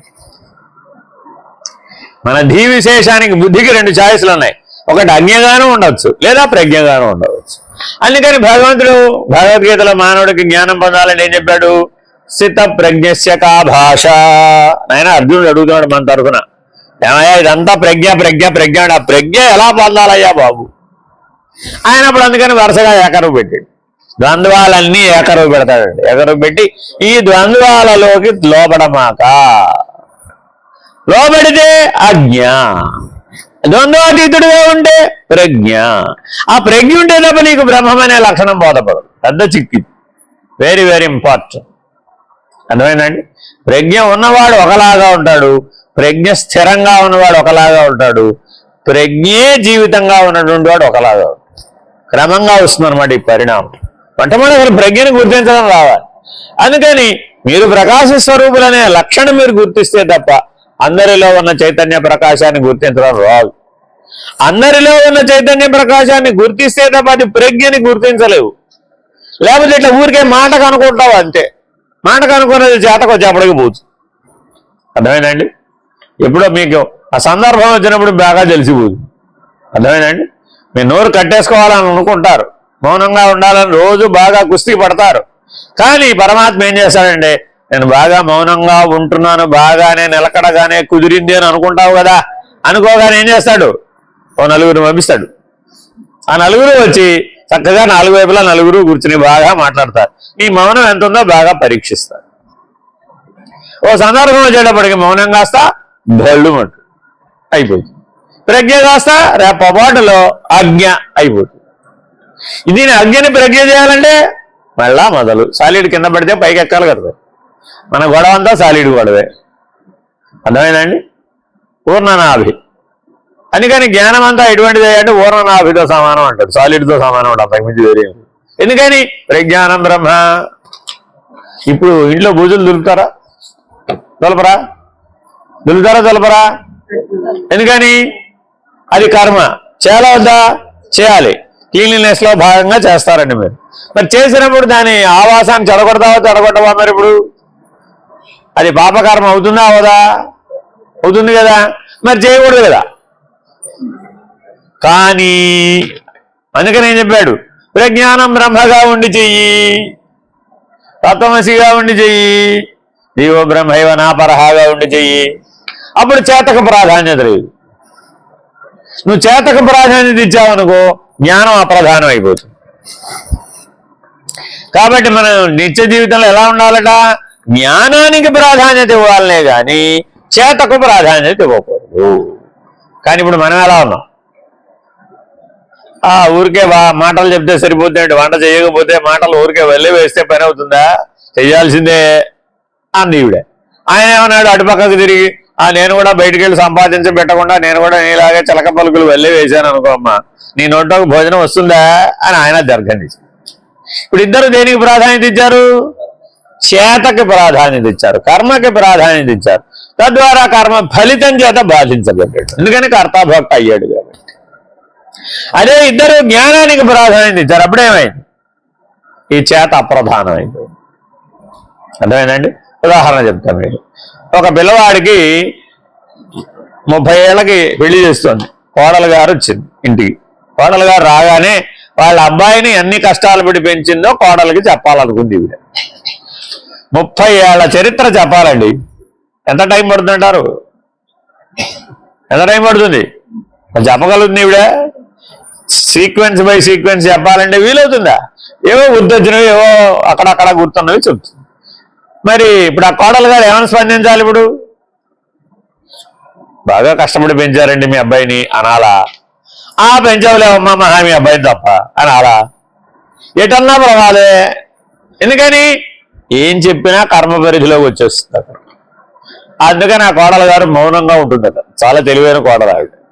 ఎందుకని? ప్రజ్ఞానం బ్రహ్మ, బ్రహ్మము నిరీంద్రియం. దానికి ఇంద్రియాలు ఎలా మాట్లాడుతుంది? కర్మ ఎలా చేస్తుంది? చేయలేదుగా. కాబట్టి బ్రహ్మమునకు ఏ చేతని వర్తింపజేయడానికి వీలు కాదు, వ్యవహారాన్ని వర్తింపజేయడానికి వీలు కాదు, జనన మరణాలని వర్తింపజేయడానికి వీలు కాదు. మరి అటువంటి బ్రహ్మమును తెచ్చి ఏకంగా చేతలో ఎలా ముడేస్తావు? ప్రతి కర్మలోనే ఎలా ముడేస్తావు? ప్రతి కర్మ ఫలానికి సుఖ దుఃఖాలకు ఎలా ముడివేస్తావు? చేయడానికి వీలు కాదు. అది నిరీంద్రియం, అది నిర్వికారం, అది నిరాకారం, అది నిర్లేపం, అది నిర్వికారం, అది నిస్సంగం. మరి అన్ని లక్షణాలు దానికి ఉంటే అది నిరంజనం. మరి బ్రహ్మమునకు లక్షణాలన్నీ ముందే నిరంజనాష్టకంలో చెప్పానండి. ఆ లక్షణాల దృష్ట్యా నువ్వు ప్రజ్ఞానం బ్రహ్మనాలే గాని దాన్ని కర్మ పరిధిలోకి తెచ్చి బ్రహ్మమనవు. తెచ్చి కిందకి తెచ్చి బ్రహ్మమన్నావా పెద్ద ప్రమాదం వస్తుంది. అజ్ఞానం కూడా బ్రహ్మమే, కానీ అజ్ఞానంతో చేసిన కర్మ చేత బాధితం అవుతావు. ఇప్పుడు కర్మ నిన్ను బాధించిందా, అజ్ఞానం బాధించిందా? అజ్ఞానమే బాధిస్తుంది. కర్మ బాధించిందంటానికి వీలు కాదుగా. కాబట్టి అజ్ఞానం చేత బాధితమవుతూ దాన్ని బ్రహ్మమని అంటే అది సబబేనా? కాదు కదా. అర్థమైందండి? అందుకని అర్జున విషాద యోగం, ఆ అర్జునుడు ఏడవడం కూడా యోగమేనన్నా కానీ జ్ఞానం అని అనలేదు. అది జ్ఞానం అంటే ఒప్పుకోలేదు. జ్ఞానానికి కారణభూతం అవ్వచ్చు, కాబట్టి నీ దుఃఖం జ్ఞానానికి కారణభూతం అవ్వచ్చేమో కానీ దుఃఖించేవాడు జ్ఞాని కాదు. అలాగే తర్కానికి నిలబడింది జ్ఞానం కాదు, కానీ తర్కించేవాడు జ్ఞాని కాదు. Very very important. విచారణ చేసే వాళ్ళందరూ మీ లాజిక్ని బాగా వాడుతున్నారండి. గోష్ఠి మీరు 4 గ్రూపులు 5 గ్రూపులో మాట్లాడుకున్నప్పుడు వింటున్నా పక్క నుంచి. అందరూ బాగా లాజిక్ బ్రహ్మాండంగా బుద్ధిని ఉపయోగించి బాగా తర్కిస్తున్నారు.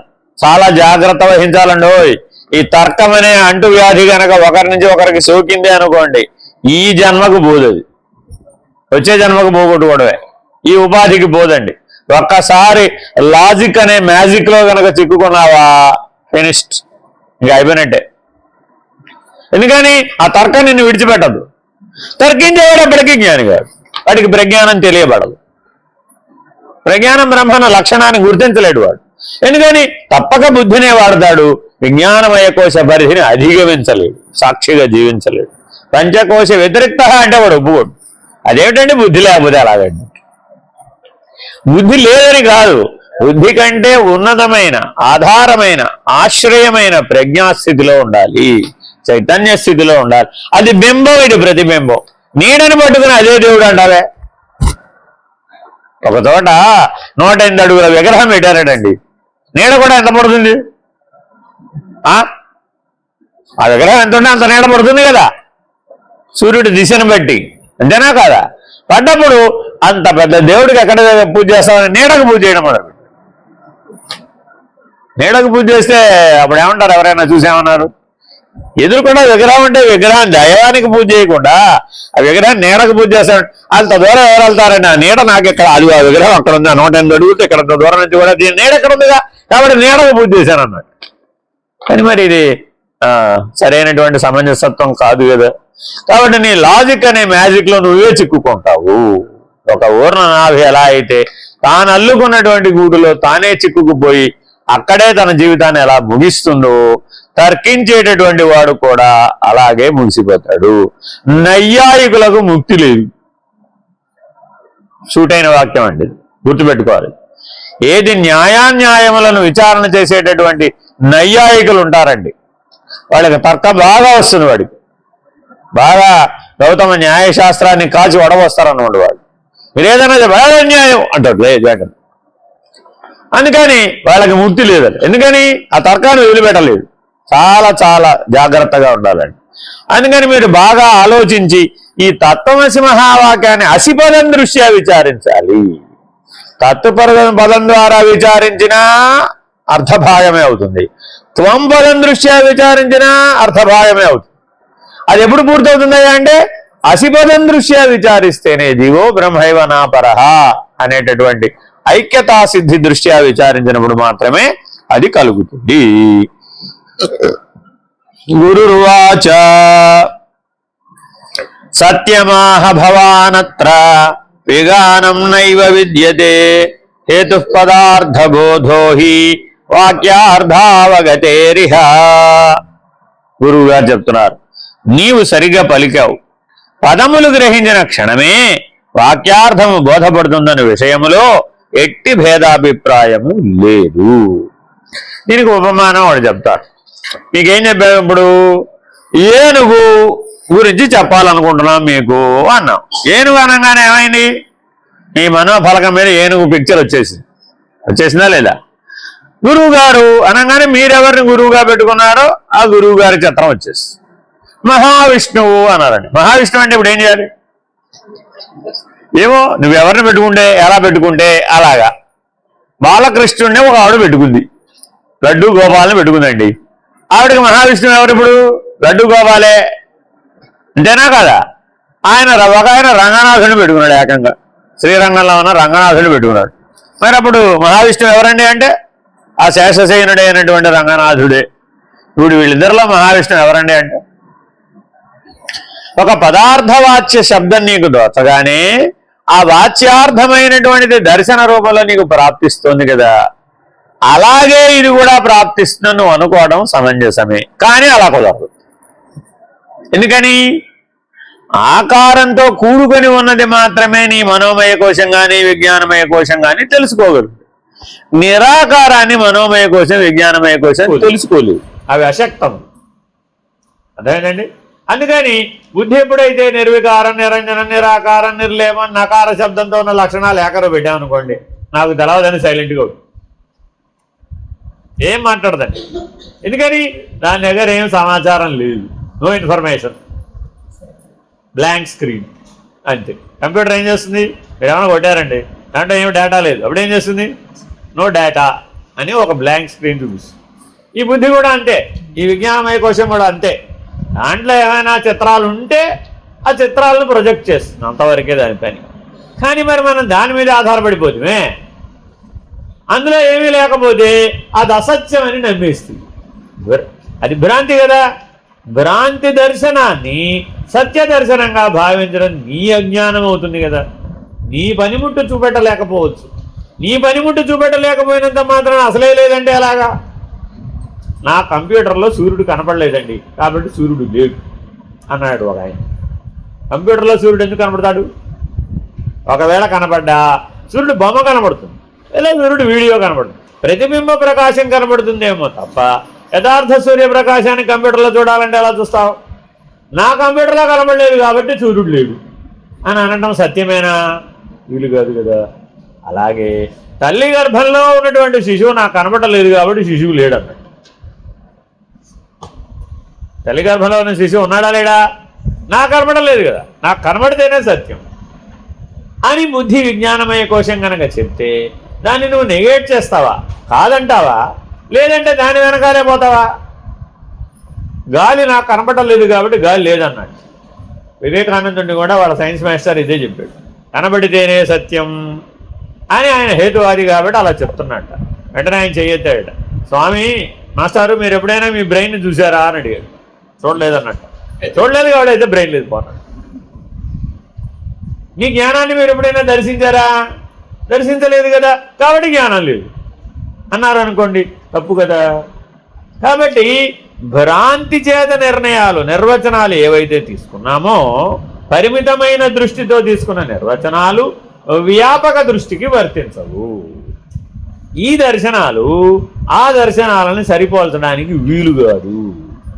శాస్త్రం కూడా ఆ సామర్థ్యం కోల్పోతుంది, చూపెట్టలేదు. యథార్థ దర్శనాన్ని శాస్త్రం చూపెట్టలేదు, నీవే తెలుసుకోగలుగుతావు. అందుకని ఎన్ని శాస్త్రాలు చదివినప్పటికీ గురువు సహాయం లేకపోతే నువ్వు సత్యదర్శనం చేయలేవు. ఎందుకని ఆయన సత్యదర్శనం కలిగినటువంటి ద్రష్టయి ఉండాలి. ఆ ద్రష్ట మాత్రమే మరొక ద్రష్టని మేల్కొల్పగలుగుతాడు. నీ దృక్స్వరూపాన్ని నీకు చూపెట్టగలుగుతాడు. నీ విజ్ఞానమయ కోశం యొక్క అసమర్థతని నిరూపించగలుగుతాడు. నీ ఆనందమయ కోశం యొక్క పరిమితత్వాన్ని నీకు తెలియజెప్తాడు. నీవు పంచకోశాలను అధిగమించినటువంటి ఆత్మస్వరూపుడు అని నిర్ణయిస్తాడు. ఆ నిర్ణయాన్ని నువ్వు విశ్వాసంతో వెంబడిస్తే నీవు ప్రజ్ఞాస్థితిలో నీ విజ్ఞానమయ కోశాన్ని కనుక నిలపగలిగిన నాడు అప్పుడు మాత్రమే ఆ సమాధి నిష్టలో నువ్వేం చేస్తున్నావు అంటే బుద్ధిని ఆత్మభావంలో నిలపడమే. దాన్నే సమాధి సమాధి సమాధి అంట. ఏమిటా సమాధి అంటే తస్మాత్ బుద్ధేస్తు ఆత్మని. ఈ బుద్ధి తన యొక్క బింబస్వరూపమైనటువంటి చైతన్య స్థితిలో ప్రజ్ఞాస్థితిలో ఆత్మస్థితిలో నిలపడమే సమాధి నిష్ట. అందువల్ల ఆ భావన చేయగా చేయగా ఆత్మానుసంధానం చేయగా చేయగా అప్పుడు యద్భావం తద్భవతి అయి ఆ ప్రజ్ఞ యొక్క బలాన్ని నీవు పొందేవు, ఆ చైతన్యం యొక్క బలాన్ని పొందేవు, ఆ ఆత్మ బలాన్ని పొందేవు. దాన్ని మించిన బలం మరొక బలం లేదు. కానీ నీ ప్రయత్నం ఏమీ చేయకపోతే వాచ్యార్థం వరకే సరిపెట్టుకున్నట్లయితే నీకు త్వంపదం మాత్రమే తెలిసినప్పుడు ఏమైంది? త్వంపదం వాచ్యార్థం, తత్పదం లక్ష్యార్థం, అసిపదం అనుభవార్థం. అంటే తత్వమసి మహావాక్యం చూడడానికి 3 పదాల సమాహారం. నీకు తత్వమసి అన్నప్పుడు ఏమైనా స్ఫురించిందా అని అడిగాం. ఓ స్ఫురించిందండి. త్వం అంటే నేను, నా గురించి నాకు బాగా తెలుసు కదా. మరి తత్పదం అంటే ఏమిటి? నీవు. తత్ అంటే నీవు అంతే, త్వం అంటే నేను, అసి అంటే ఒకటే. నీవు అదే అయి ఉన్నావు. అదే అంటే బ్రహ్మం. ఇది అది ఇది ఇదం అదం అని 2 శబ్దాలు ఉన్నాయి సంస్కృతంలో. ఓ ఇదం, వేదం అంతా ఏం చెప్తుంది? ఇదం గురించి చెప్తుంది. తెలుసుకునేవాడెవడయ్యా? నేను. ఆ ఇదం గురించి తెలుసుకునేవాడెవడు? నేను. సోహం. అర్థమైందండి? కాబట్టి మానవ జీవితం అంతా ఎక్కడ ముగిసిపోతుందట? ఇదం సోహం, ఇదం సోహం. తెలుసుకునేవాడు, తెలియబడేది, ఈ రెండింటి మధ్యలోనే ముగిసిపోతుంది. అప్పుడు అది వాచ్యార్థమే కదా. అది త్వంపదం వరకే సరిపోతుంది కానీ తత్పదానికి సరిపోవడం లేదు. కాబట్టి ఏ పదమునైనా నువ్వు శ్రవణం చేయగానే, శ్రవణం చేయడం అంటే ఏమిటి? శ్రద్ధగా వినటం. శ్రద్ధగా వినటం అంటే ఏమిటి? దర్శన పద్ధతిగా వినటం. Very very important. దర్శన పద్ధతిగా వినటాన్ని శ్రవణం అంటున్నాము. అందుకని సరి అయిన సత్శిష్యుడు శ్రవణం చేతనే ముక్తిని పొందుతాడు. సరి అయిన సత్శిష్యుడు శ్రవణ మాత్రం చేతే ఆ దృష్టి కలిగి ఆ దర్శన ప్రభావం చేత తప్పక ముక్తుడైపోతాడు. ఎందువలన? సర్వం బ్రహ్మేతి అన్నా. సర్వం బ్రహ్మేతి అన్న వాక్యం వినగానే నీకే దర్శనం రావాలట? సర్వత్రా ఉన్న బ్రహ్మము యొక్క దర్శనం కలగాలి. అప్పుడే అది శ్రవణం అవుతుంది. దర్శనం దృష్ట్యా మాత్రమే నువ్వు విన్నప్పుడు అది శ్రవణం అవుతుంది, యథార్థంగా శ్రవణం అవుతుంది. శ్రద్ధతో వినడం అంటే దర్శన పద్ధతిగా వినడం. ఓ ఉదాహరణ చెప్తే మీకు అర్థమైపోతుంది. తలపల్లి నుంచి నాకు ట్రాన్స్ఫర్ వచ్చింది. వచ్చేటప్పుడు మరి ఏం చేయమంటారు స్వామి అని అడుగుతాం కదా, గురువుగారు దగ్గరికి వెళ్ళాం. ఏం చేయమంటారు స్వామి అంటే మెహర్ సెంటర్కి పదా అన్నారు. వెళ్ళాం. అక్కడ అటక మీద 3 పుస్తకాలు ఉన్నాయి. పిండి పిండి అయిపోయే దశలో ఉన్నాయి. అది ఎప్పటివో ఆ మెహర్ సెంటర్ కట్టినప్పుడు ఒక 50 ఏళ్ల క్రితం ఎవరో తెచ్చిచ్చారంట స్వామివారికి. అవి ఆనాడు ఎప్పుడో చదివి అటక మీద పెట్టారట. 50 ఏళ్ళుగా దాన్ని దించలేదు, అక్కడే ఉన్నాయి. అవి ఏమిటాయంటే జీవన్ముక్తి ప్రకాశిగా, విచారసాగరం, కామకళా విలాసం అనే శ్రీ విద్యా రహస్యం. ఆ 3 పుస్తకాలు తీసిచ్చారు. ఇవి ఓ సంవత్సరంలో చదువుకుని రాపో అన్నారు. చదువుకుని రాపో అంటే అర్థం ఏమిటి? అవన్నీ వివరం చెప్పరు.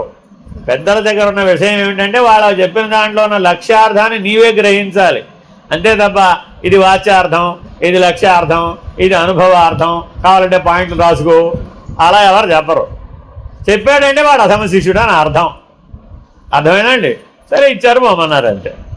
ఇచ్చారు పొట్టకు వచ్చేసామండి, మందే ఉంది. మనదంతా అసలు వేరే రూట్. సరే వచ్చేసాం, పడుకున్నాం. పడుకుంటే అర్ధరాత్రి 1:30కి అంతకుముందు పాఠం చెప్పారు, కందార్థాలు పాఠం చెప్పారనమాట.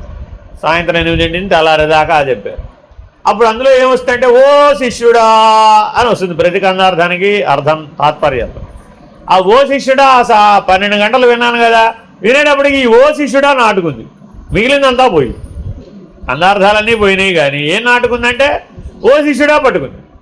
ఎవరో నన్ను పిలుస్తున్నారు అర్ధరాత్రి 1:30కి ఓ శిష్యుడా అని పిలి. ఎవరైనా నన్ను ఓ శిష్యుడు అని పిలిచేది ఇప్పుడు అర్ధరాత్రి కదా. నేను 200 కిలోమీటర్ల దూరం అవతల్లో ఉన్నాను నేను. సరే లేచి చూశాను, మళ్ళా ఓ శిష్యుడా అని వినపడతాను. ఓహో అదనమాట. ఓహో మనం 3 పుస్తకాలు ఇచ్చారు కదా, అది చదువుకోమని అర్థం అనమాట. ఇప్పుడు సరే తీసాం. అవేమో పూర్తి గ్రాంధికంలో, పూర్తి సంస్కృతంలో ఉంటాయండి. ఏం అచ్చ తెలుగు ఒక్క ముక్క కూడా ఉండదు. మరి ఎలా మనకు సంస్కృతం రాదు అనే అధైర్యం లేదు. చదివించేవాడెవడు? పరమాత్మ. చెప్పేవాడెవడు? పరమాత్మ. వినేవాడెవడు? పరమాత్మ. మనకేముంది అందులో మధ్యలో? చదువుకుంటూ పోవడమే. చదువుకుంటూ పోతే అక్కడ 3D స్క్రీన్. ఇప్పుడు మీరు అందరూ ఇట్లా అంటున్నారు, ఇట్లా అంటే అట్లా అంటే వచ్చేది ఏదో అంటున్నారు. సెల్యులాయిడ్ వచ్చినాయి కదా ఇప్పుడు, ఇట్లాగా ఏదో 3D వచ్చేసినాయిటండి. అలాగా దర్శనం వచ్చేసేది అనమాట. అంతే గ్రంథంలో యథాతథంగా ఆ అసిపదంలో ఉన్న దర్శనం ఏదైతే ఉందో ఆ దర్శనం అలా వచ్చేసేది అంతే. అయిపోయింది, సంవత్సరం అయిపోయింది, 3 పుస్తకాలు అయిపోయింది. వెళ్ళారు. అదేంటి అయిపోయింది అన్నారు. అయిపోయిందండి అన్న. అయిపోతే పాఠం చెప్పన్నారు అంతే. అయిపోతే పాఠం చెప్పడమే, చెప్పేస్తామంతే. ఇప్పుడు శ్రీ విద్య ఎటాటికినా చెప్పేస్తాం, ఏ విచారసాగరం అయినా చెప్తాం, జీవన్ముక్తి అయినా చెప్తాం, ఏదైనా చెప్తాం. ఇది అదనే భేదం లేదు. బ్రహ్మజ్ఞానానికి సంబంధించిన ఏ పుస్తకమైనా చెప్పేస్తాం. ఎలా చెప్తాం? మీరేం చదువుకోలేదు కదా, చదవక్కర్లేదు. కాబట్టి దర్శనంలో ఉన్న రహస్యం ఏమిటి? అసిపదంలో ఉంటావు. ఎప్పుడైతే అసిపదంలో ఉంటావో మళ్ళీ తత్పద విచారణ, త్వంపద విచారణ చేయవలసిన అవసరం లేదు. మీరు వృద్ధాప్యంలోకి వచ్చేసారండి, మళ్ళీ బాల్యం అంటే ఎలా ఉంటుంది, యవ్వనం అంటే ఎలా ఉంటుంది అని పూర్తిగా వెనక్కి వచ్చి విచారణ చేయాలా? అవసరం లేదుగా. ఎందుకని అనుభవంతో ముందుకు వెళ్ళిపోయావు. ఆ అనుభవార్థం తెలిసినప్పుడు ఈ రెండు తెలియాల్సిన అవసరం లేదు. కానీ శాస్త్ర పఠనం ద్వారా తెలుసుకుంటున్నామండి. అప్పుడు ఏం చేయాలి? అప్పుడు వాచార్థం లక్ష్యార్థం, వాచార్థం లక్ష్యార్థం, పైకి కిందకి ఎక్కి దిగాలి. అందుకని మిమ్మల్ని అందరినీ బాగా గుంజీళ్ళు తీస్తూ ఉంటాం అనమాట. వాచ్యార్థం లక్ష్యార్థం, వాచ్యార్థం లక్ష్యార్థం. ఈ తిప్పలు పడాలి మరి. ఎందుకని ఆ ప్రజ్ఞా వికాసం, చైతన్య వికాసం దర్శించగలిగే స్థాయిలోకి ఎదగలేదు కాబట్టి. అర్థమైందండి? సత్వగుణ విశిష్టుడవై ఉంటే తప్ప, శుద్ధ సత్వగుణంలో ఉంటే తప్ప వినంగానే శ్రవణం ద్వారా దర్శనం రాదు. Very very important. అయం మే హస్తో భగవాన్, అయం మే భగవత్తర. విన్నామండి రుద్రం. వినంగానే ఆ రుద్రుడను నేనే, ఆ భగవంతుడిని నేనే అని అక్కడ చేసిన పూజనంతా మనం స్వీకరించాలి. అలాగే ఓ ప్రేతాత్మ అంటే జరుగుతుంది కదా, సంత్యేష్టికి వెళతాం, చివరి కర్మకు 12 రోజులు వెళతామండి. వెళితే ఒక జీవన్ముక్తుడు కూడా వెళ్ళాడు అనుకోండి, ఒక బ్రహ్మనిష్ఠుడు కూడా వెళ్ళాడు అనుకోండి. వాటికి ప్రేతాత్మ వేరే, జీవాత్మ వేరే, పరమాత్మ వేరే, ఇన్ని ఆత్మలు ఉన్నాయా? లేవు. ఆత్మ పదార్థం ఒకటే. ఆయన కర్మ చేసి ఆయన ఏవైతే విడిచిపెడుతున్నాడో ఆ తిలా తర్పణాలన్నీ ఆ జీవన్ముక్తుడు స్వీకరించాలి. ఆ మొత్తం స్వీకరించి ఆ సూక్ష్మ శరీరం ఆయన సమిష్టి సూక్ష్మానికి అధిష్టానంగా ఉంటాడు కాబట్టి ఈ వ్యష్టి సూక్ష్మం ఎక్కడున్నాడో ఆయనకు ఆ సద్గతి కలిగించే బాధ్యత వీడు ఖాతాలబడు. అందుకని బ్రహ్మజ్ఞాని ఎక్కడ పడితే అక్కడికి, ఎప్పుడు పడితే అప్పుడు, ఎలా పడితే అలాగా ఉండడు. తన సాన్నిధ్యాన్ని ఎక్కడ పడితే అక్కడ కలిగించడు. కలిగించాడు అనుకోండి ఈ బాధ్యతలన్నీ వచ్చేస్తాయి లైన్లో. సకల సృష్టికి బాధ్యుడివై జీవించాలి. ఇప్పుడు బ్రహ్మజ్ఞానం కావాలా వద్దా? మీరు ఇప్పుడు ప్రస్తుతానికి దేనికి బాధ్యత వహిస్తున్నారు? మీ ఇద్దరు పిల్లలు, మీ ఇంట్లో తల్లిదండ్రి, మీరేదో 4 గోడల మధ్యలో పెట్టుకున్న సంసారానికే తలమనకలైపోతున్నామని మన అభిప్రాయం. కానీ మహావాక్య జ్ఞానం కలిగితే, నువ్వు బ్రహ్మనిష్ఠుడివే కనుక అయితే సకల సృష్టికి బాధ్యుడివే. ఈ సృష్టిలో ఏదైనా జరగని నీ సన్నిధానంలో జరిగిందంటే అక్కడున్న దైవం నువ్వే, అక్కడున్న అధిష్టానం నువ్వే. ఏది ఇచ్చినా నువ్వు స్వీకరించాల్సిందే. ఎవరికి అందించాలో వాడికి అందించాల్సిందే. ఎవరికి ఉత్తమ గతిని కలిగించాలో వాడికి ఆ ఉత్తమ గతిని కలిగించవలసిందే. ఈ స్థూలంలో కావచ్చు, అక్కడ సూక్ష్మంలో కావచ్చు, సమిష్టి సూక్ష్మంలో కావచ్చు, సమిష్టి స్థూలంలో కావచ్చు, ఆఖరికి మహాకారణంలో కూడా కావచ్చు. అన్నిటికీ నువ్వు బాధ్యుడివే. నేను బాధ్యుడిని కాదనడానికి వేరే లేనేవాడు. అంతటా నువ్వే ఉన్నావు, లేకుండా లేవు అక్కడ. ఎందుకని? ప్రజ్ఞానం బ్రహ్మ. చేసేవాడు బ్రహ్మమే, చేయబడేది బ్రహ్మమే, పొందేవాడు బ్రహ్మమే, తినేవాడు బ్రహ్మమే, తినబడేది బ్రహ్మమే, తినడం కూడా బ్రహ్మమే. యజ్ఞము బ్రహ్మమే, హోత బ్రహ్మమే, హవిస్సు బ్రహ్మమే. బ్రహ్మార్పణం బ్రహ్మహవి, బ్రహ్మాగ్నౌ బ్రహ్మణాహుతం, బ్రహ్మైవ తేన గంతవ్యం బ్రహ్మకర్మ సమాధినా. సమాధికి నిర్వచనం అది. భోజనం చేసేటప్పుడు బ్రహ్మనిష్ఠుడు భోజనం చేస్తూ ఉంటే అక్కడ అన్నం కనబడదు, ఆయనే కనబడదు. తనను తానే భుజిస్తున్నాడు. వాచ్యార్థంగా స్వీకరిస్తే ఏమవుతుంది చూడండి, ఎంత భిన్నమైనటువంటి అర్థం వచ్చేస్తుందో. ఎందుకని? తినబడేది బ్రహ్మము, తినేవాడు బ్రహ్మము, తినటం బ్రహ్మము.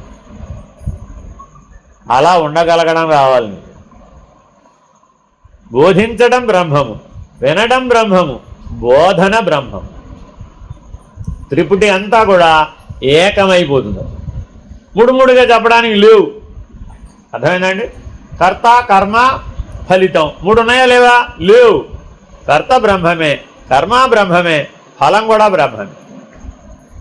అలాగా సర్వం బ్రహ్మేది అనే దృష్టి నీకు ఏర్పడితే తప్ప ఇది సాధ్యపడదు. కానీ నువ్వు వాచ్యార్థం వరకే ఆగిపోతే అర్థమైందండి? అప్పుడేమైంది? ఎర్రచీర వేరే, తెల్లచీర వేరే. అంతేనా కాదా? ఏమిటో దుఃఖం వహించేస్తుంది, ఆవహించేస్తుంది అంతే. ఆ రంగు చీర తీసి తెల్లచీర కట్టుకోమ్మా అని ఎవరికైనా చెప్పాం. మమ్మల్ని తెల్లచీర కట్టుకోబట్టారు ఏమిటి? ఎవరిని? చీర మారిస్తేనే నీ జ్ఞానం అంతా పోయిందా? నీ దివ్యత్వం అంతా పోయిందా? అలా ఎలా పోతుందమ్మా? పోదు కదా. శరీరం అనే వస్త్రం పైన కట్టిన వస్త్రం చేత నీ దివ్యత్వం నిర్ణయం అవుతుందా? అవదు కదా. దీని మీద ఎన్నిసార్లు వాద వివాదాలు జరుగుతూ ఉంటాయండి. భగవాన్ బాబా గారి దగ్గర కూడా పెట్టారు ఈ పంచాయతీ. ఆయనే స్వయంగా చెప్పారు, అమ్మా శుద్ధ సాత్వికమైన వాళ్ళు, బ్రహ్మజ్ఞానం అన్నవాళ్ళు, జ్ఞానులు ఎప్పుడు శ్వేత వస్త్రాన్ని కానీ కాషాయ వస్త్రాన్ని కానీ ధరిస్తారు. ఈ రెండే వాళ్ళకి ఉచితమైనటువంటి వస్త్రాలు అని చెప్పారండి ఆయన. అందుకని ఆయనే అలాంటివే ధరిస్తారు ఆయన. మరి అప్పుడు అలాగే మనల్ని కూడా శ్వేత వస్త్రాలు కానీ కాషాయ వస్త్రాలు కానీ ధరించమన్నారు. కాషాయ వస్త్రాలు కట్టుకోమంటే మీకేమో సన్యాసాధికారం లేదు. కొన్ని శ్వేత వస్త్రాలు కట్టుకోండమ్మా అంటే మాకు వైధవ్యం అప్పుడే వచ్చేసింది అనుకున్నావా, మా ఆయన అప్పుడే పోయాడు అనుకున్నావా, నేనేమని భావించాలి, నేను పూర్వశివాసిని కాలేదు ఇంకా, అయినా సరే కట్టుకోడు. ఇప్పుడు ఈ తర్కానికి వాద వివాదాలకి స్థానం ఎక్కడి నుంచి వచ్చింది? ప్రజ్ఞ నుంచి వచ్చిందా, అజ్ఞ నుంచి వచ్చిందా? అజ్ఞ. అర్థమైందండి? కాబట్టి మీలో ఉన్నటువంటి తర్కం మిమ్మల్ని అడుగులు ముందుకు వెయ్యనివ్వదండి, వాచ్యార్థానికి కట్టుబడేట్టు చేస్తుంది, లక్ష్యార్థం వైపు అడుగులు వేయనివ్వదు.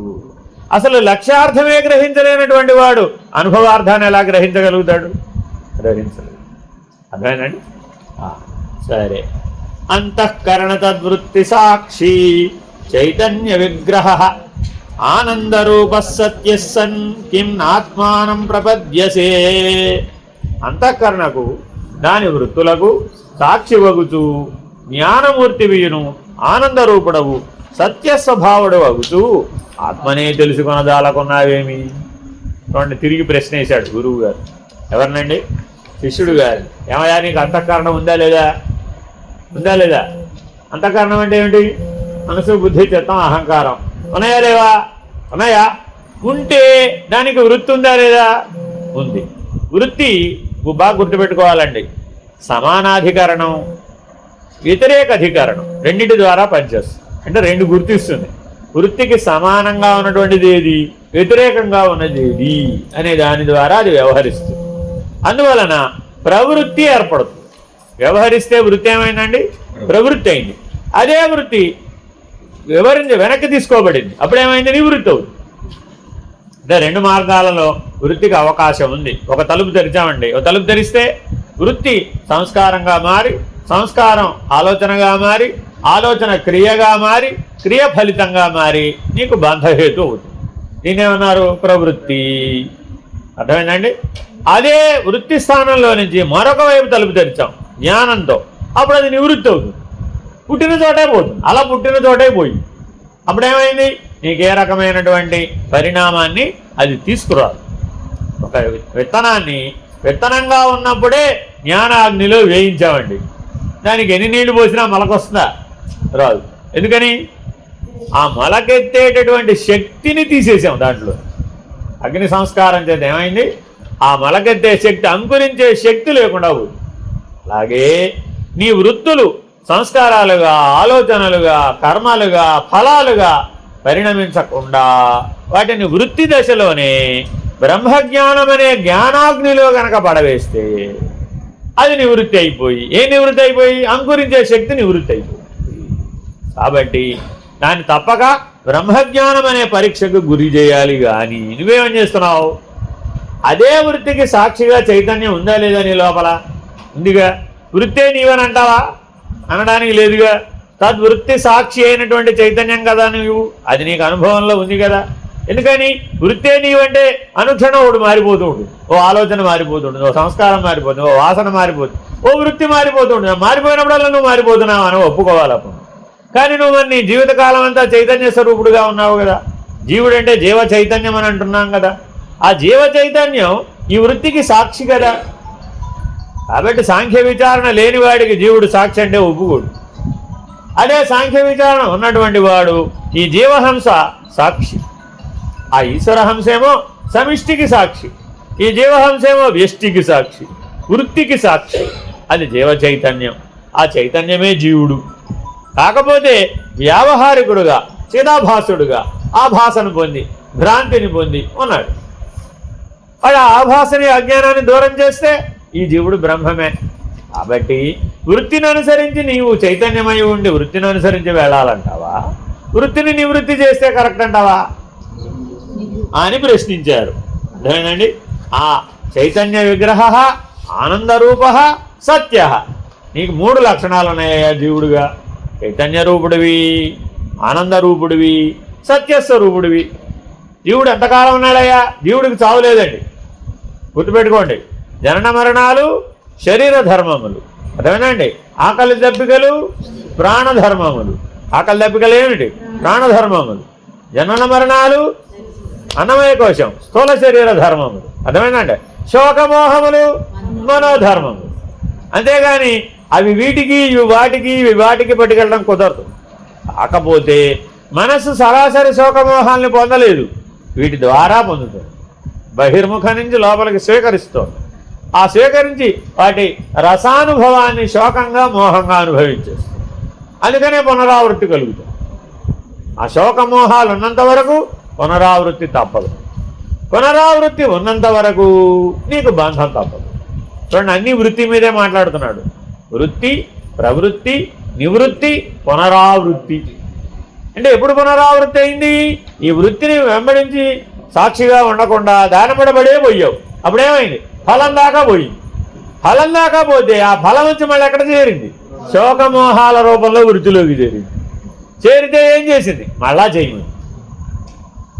అర్థమైందండి? దీనికి ఉదాహరణ చెప్తాను. ఖాండవ వన దహనం జరిగింది ఎప్పుడో మహాభారత కాలంలో. ఆ అగ్నిదేవుడు వచ్చి, బాబు ఆయన ఎవరో యాగం చేశాడయ్యా, వరుస పెట్టి 100 సంవత్సరాలు యాగం చేసి బాగా నెయ్యి పూసాడు, అదంతా తినేసాను అని పరమాత్మ సమక్షంలో, పరమాత్మ సంకల్పం ఉంది కాబట్టి ఎవరైనా ఏదైనా ఎవరి చేతైనా ఏదైనా పలికిస్తారు. ఆయన అనుగ్రహాన్ని ఈయనకి ఇప్పించాలి ఎట్టగొట్ట. అందుకని ఆయన పిలిస్తే వచ్చాడు. వస్తేనే ఏం చేయకుండా ఏ దేవుడు అనుగ్రహించడానికి వీలు కాదు. అందుకని ఓ సందర్భాన్ని కల్పించుకున్నాడు. ఆయన కల్పించుకొని ఈ కథంతా చెప్పి, నాకు బాగా అగ్నిమాన్యంగా ఉందండి, ఈ ఖాండవనంలో చాలా మూలికలు ఉన్నాయి, ఆ మూలికలు నాకు ఇప్పిస్తే చాలు, వాటి వల్ల నా అగ్నిమాన్యాన్ని పోగొట్టుకుంటాను. ఆయన అడిగింది ఏంటి? అక్కడ ఉన్నటువంటి ఆ హెర్బ్స్ అవన్నీ అడిగాడు. ఆయన అనారోగ్యాన్ని పోగొట్టుకోవడానికి మందులు అడిగాడు. ముందుగా వాటిని స్వీకరిస్తానండి. అంతవరకు చేస్తే సరిపోయేది కదా. నేను దహించేస్తానండి, కానీ ఆ వానదేవుడు ఉన్నాడే, ఆ వానదేవుడు కనుక వర్షం కురిస్తే నేను వ్యాపించలేను, నా పని నేను చేసుకోలేను, వాన పడకుండా చూడండి మీరు కాస్త అని అడిగాడు. అర్జునుడు వాన పడకుండా జల్లెడలాగా బాణాలు కట్టగలడు. ఆ ఖాండవవనం మీద బాణాలతో గొడుగు కట్టేశాడు. అంతవరకు బాగానే ఉంది. ఆయన అడిగాడు, ఇంద్రజుడు.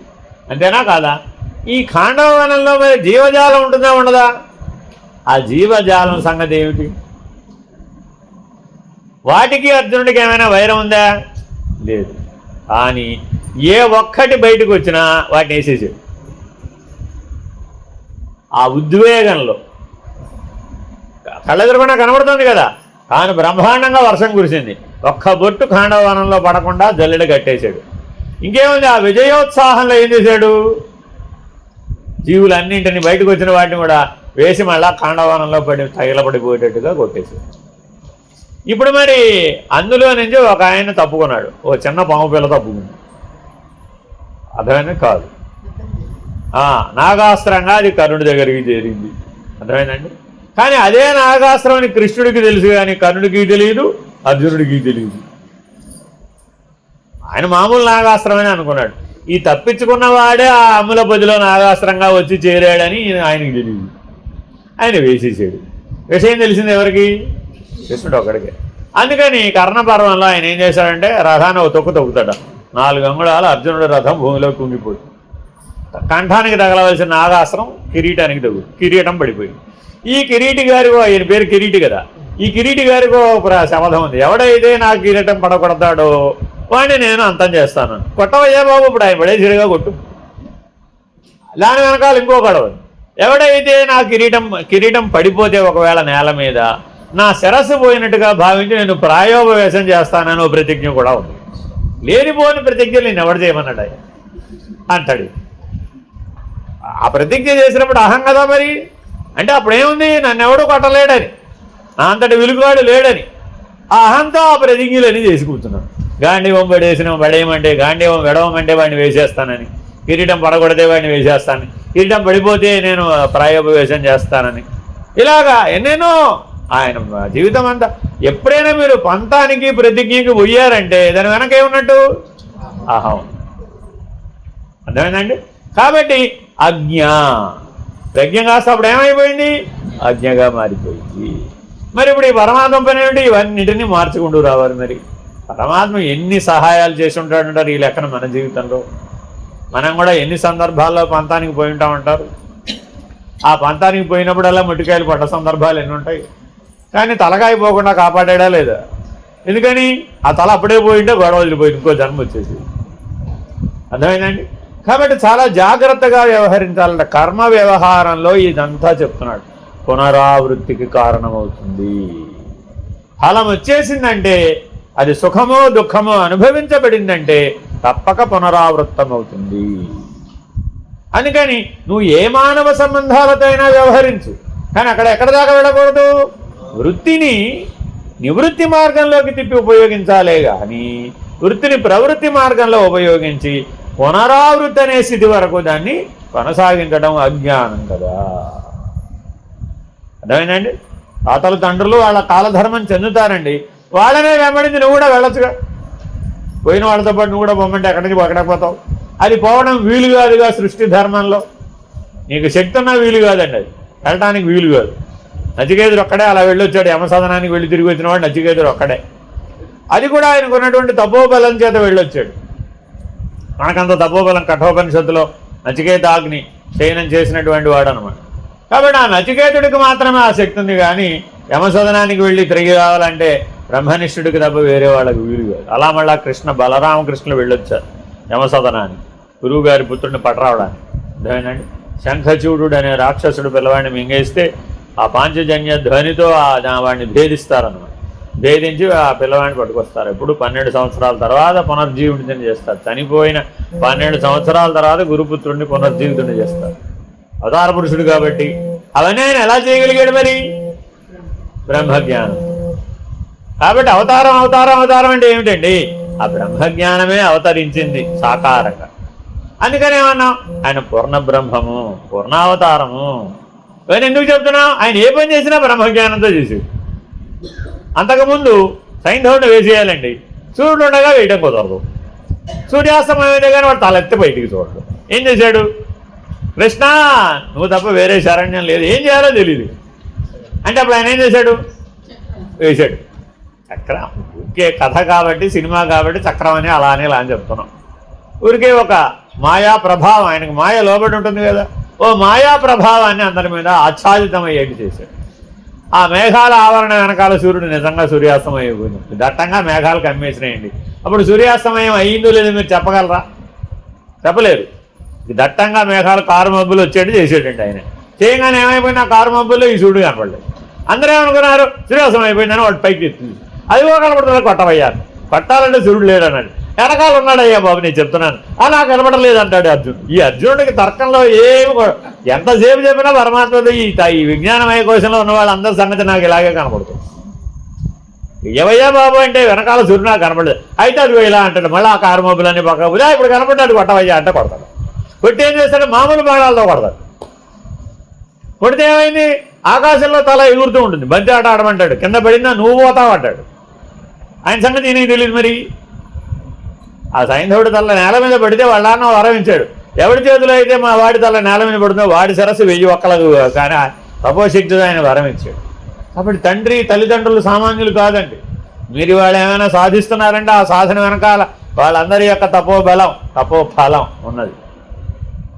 అది మీరు జెనెటిక్స్ అనుకోండి, మీరు ఆధునిక శాస్త్రంలో ఏ పేరైనా పెట్టుకోండి. కానీ మరి వాళ్ళు మీకు ఆ తెలివితేటలు ఎక్కడి నుంచి వచ్చినాయి? ఆ జ్ఞానం ఎక్కడి నుంచి వచ్చింది? ఆ బలం ఎక్కడి నుంచి వచ్చింది? మీరేది సాధించినా కూడా అందులోంచే సాధిస్తున్నారు. అలాగే అప్పుడు ఆయన ఏమంటాడు? ఆ పాశుపతాసంతో కొట్టవయ్యా బాబు, వాళ్ళ ఆయన అక్కడ ఉన్నాడు, వాళ్ళ నాన్న ఒళ్ళో పడేట్టుగా కొట్టు అన్నాడు. ఎక్కడున్నాడో అడ్రస్ కూడా చెప్పాడు, ఆయన GPS లొకేషను. కొట్టాడంతే. ఆ పాశుపతాస్త్రానికి ఆ శక్తి ఉంది, అనుసంధానం చేసి కొట్టి. ఇప్పుడు guided missile, nothing but guided missile అండి. పాశుపతాస్త్రం అంటే ఏం లేదు, గైడెడ్ మిసైల్. ఎక్కడ కొట్టాలో అక్కడికే కొడుతుంది, టార్గెట్ రీచ్ అయిపోతుంది ఖచ్చితంగా. అలా వెళ్ళి ఆయన ఒళ్ళో పడింది. ఆయన ఒళ్ళో ఏదో పడింది అనుకుని ఇలా పడేసాడు. ఇప్పుడు ఎవరి చేతిలో కింద పడింది? ఆయన చేతిలో. ఆయన తల 1000 ఒక్కలు. ఆయన వరమే ఆయనకు శాపంగా పరిణమించింది. కాబట్టి అవతారుడు ఏం చేస్తాడు? నీవు దుర్బుద్ధితో గనక, అజ్ఞానంతో గనక, లోక కంటకుడిగా గనక నువ్వు ఏ వరము ఏ శాపము నీవు తపోఫలంతో ఇచ్చినా అది నీ మీదే ప్రయోజనకరమై నీవు నశించేటట్లుగా పరిస్థితులను ఏర్పాటు చేస్తాడు. నీకే పరిస్థితులు అయినా కూడా ఇలాంటి సందర్భాలు వచ్చినాయంటే దాని వెనకాల మన లోపం ఉందన్నమాట, అజ్ఞానం ఉందన్నమాట. ఆ అజ్ఞాన ప్రభావాన్ని మనకి ఎత్తి చూపడానికి ఇటువంటి పరిస్థితులను మనలో మన జీవితంలో ఎన్నింటినో చూపిస్తున్నా శతధా ప్రయత్నిస్తాడండి వాడు. అలా కాదు, అవదదు. చేతులు ఎత్తేసేట్టుగా చూస్తాడు. నా వల్ల కాదని శరణాగతిని పోయేట్టుగా చూస్తాడు. ఎంత అంటే ప్రాణావశిష్టం అయిపోతుంది, కడగట్టిపోతుంది ప్రాణం కూడా, ఇంకా మంచం మించి లేవలేని దశకు వచ్చేట్టు చేస్తాడు. అప్పుడు అన్యథాచరణ నాస్తి అంటావాడు. అప్పటిదాకా అనడాడు, నేను ఇంకా పోరాడతానండి. అప్పుడు ఆ మాట అన్నాక అన్నింటినీ అలా ఒక్కొక్కటి అలా అలా అలా అలా అలా అలా అలా అలా దూరం చేసేస్తాడు. సంకల్పం మాత్రం చేత ఏ కష్టాలనైనా దూరం చేయగలిగిన పరమాత్మ మరి నిన్ను కష్టాలు పెట్టడం అదేదో ముందే చేయొచ్చు. ఆ ముందే చేస్తే నువ్వు అజ్ఞ పోయి ప్రజ్ఞ వస్తుందేమి కాదు కదా. కాబట్టి వివేక వైరాగ్యాలతో ముందే ప్రజ్ఞలో స్థితప్రజ్ఞుడివై ఉండటం కరెక్టా, కర్మానుభవం ద్వారా పునరావృత్తి వరకు వెళ్ళేటటువంటి అజ్ఞానంతో జీవనం సాగిస్తూ జన్మాంతరేషు జ్ఞానాన్ని పొందడం కరెక్ట్ అంటావా అనే ప్రశ్నను వేస్తున్నాడు. ఎప్పుడైతే వాచ్యార్థాన్ని మాత్రమే స్వీకరిస్తావో జ్ఞానం వస్తుంది, కానీ ఇప్పుడు రాదు. ఎప్పుడు వస్తుంది? జన్మాంతరేషు, ఎప్పటికైనా రావచ్చు భవిష్యత్తులో, కల్పాంతం లోపల. సత్యానందస్వరూపం హీ సాక్షిణం బోధ విగ్రహం చింతయాత్మతయా నిత్యం త్యక్త్వా దేహాదిగాం ధియం. నీ స్వరూపానికి సంబంధించిన లక్షణాలను మళ్ళీ నీకు గుర్తు చేస్తున్నాడు.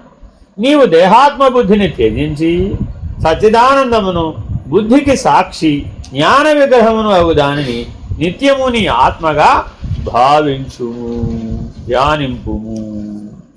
2 మాటలు వేసాడండి. భావించుము, ధ్యానింపుము. సదా ఏ ధ్యానం చేయాలట? ఆత్మధ్యానమే చేయవయ్యా, స్వరూప ధ్యానమే చేయవయ్యా. నీ ధ్యాసని దేని మీద నిలపాలట? సచ్చిదానందం మీదే నిలపవయ్యా. బుద్ధికి సాక్షి, వెరీ వెరీ ఇంపార్టెంట్. బుద్ధి దగ్గర ఆగిపోకూడదు, నువ్వు బుద్ధికి సాక్షివి. పైగా నువ్వు ఎటువంటి వాడివి? జ్ఞాన విగ్రహ స్వరూపుడు. మీరేమైనా కానీ మందిరాలలో దేవతా విగ్రహాలు పెడతారు కదా, ఆ విగ్రహం ఏమిటి? జ్ఞాన విగ్రహం. నీలో ఉన్న సచ్చిదానంద లక్షణానికి అది ప్రతిబింబం, ప్రతిరూపం. అర్థమైందండి? ప్రతీక. విగ్రహాన్ని ఆరాధించరాలా మీరు? దేన్ని ఆరాధిస్తున్నారు?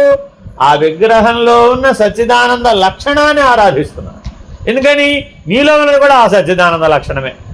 నువ్వు కూడా జ్ఞాన విగ్రహ స్వరూపుడివే. అర్థమైందండి?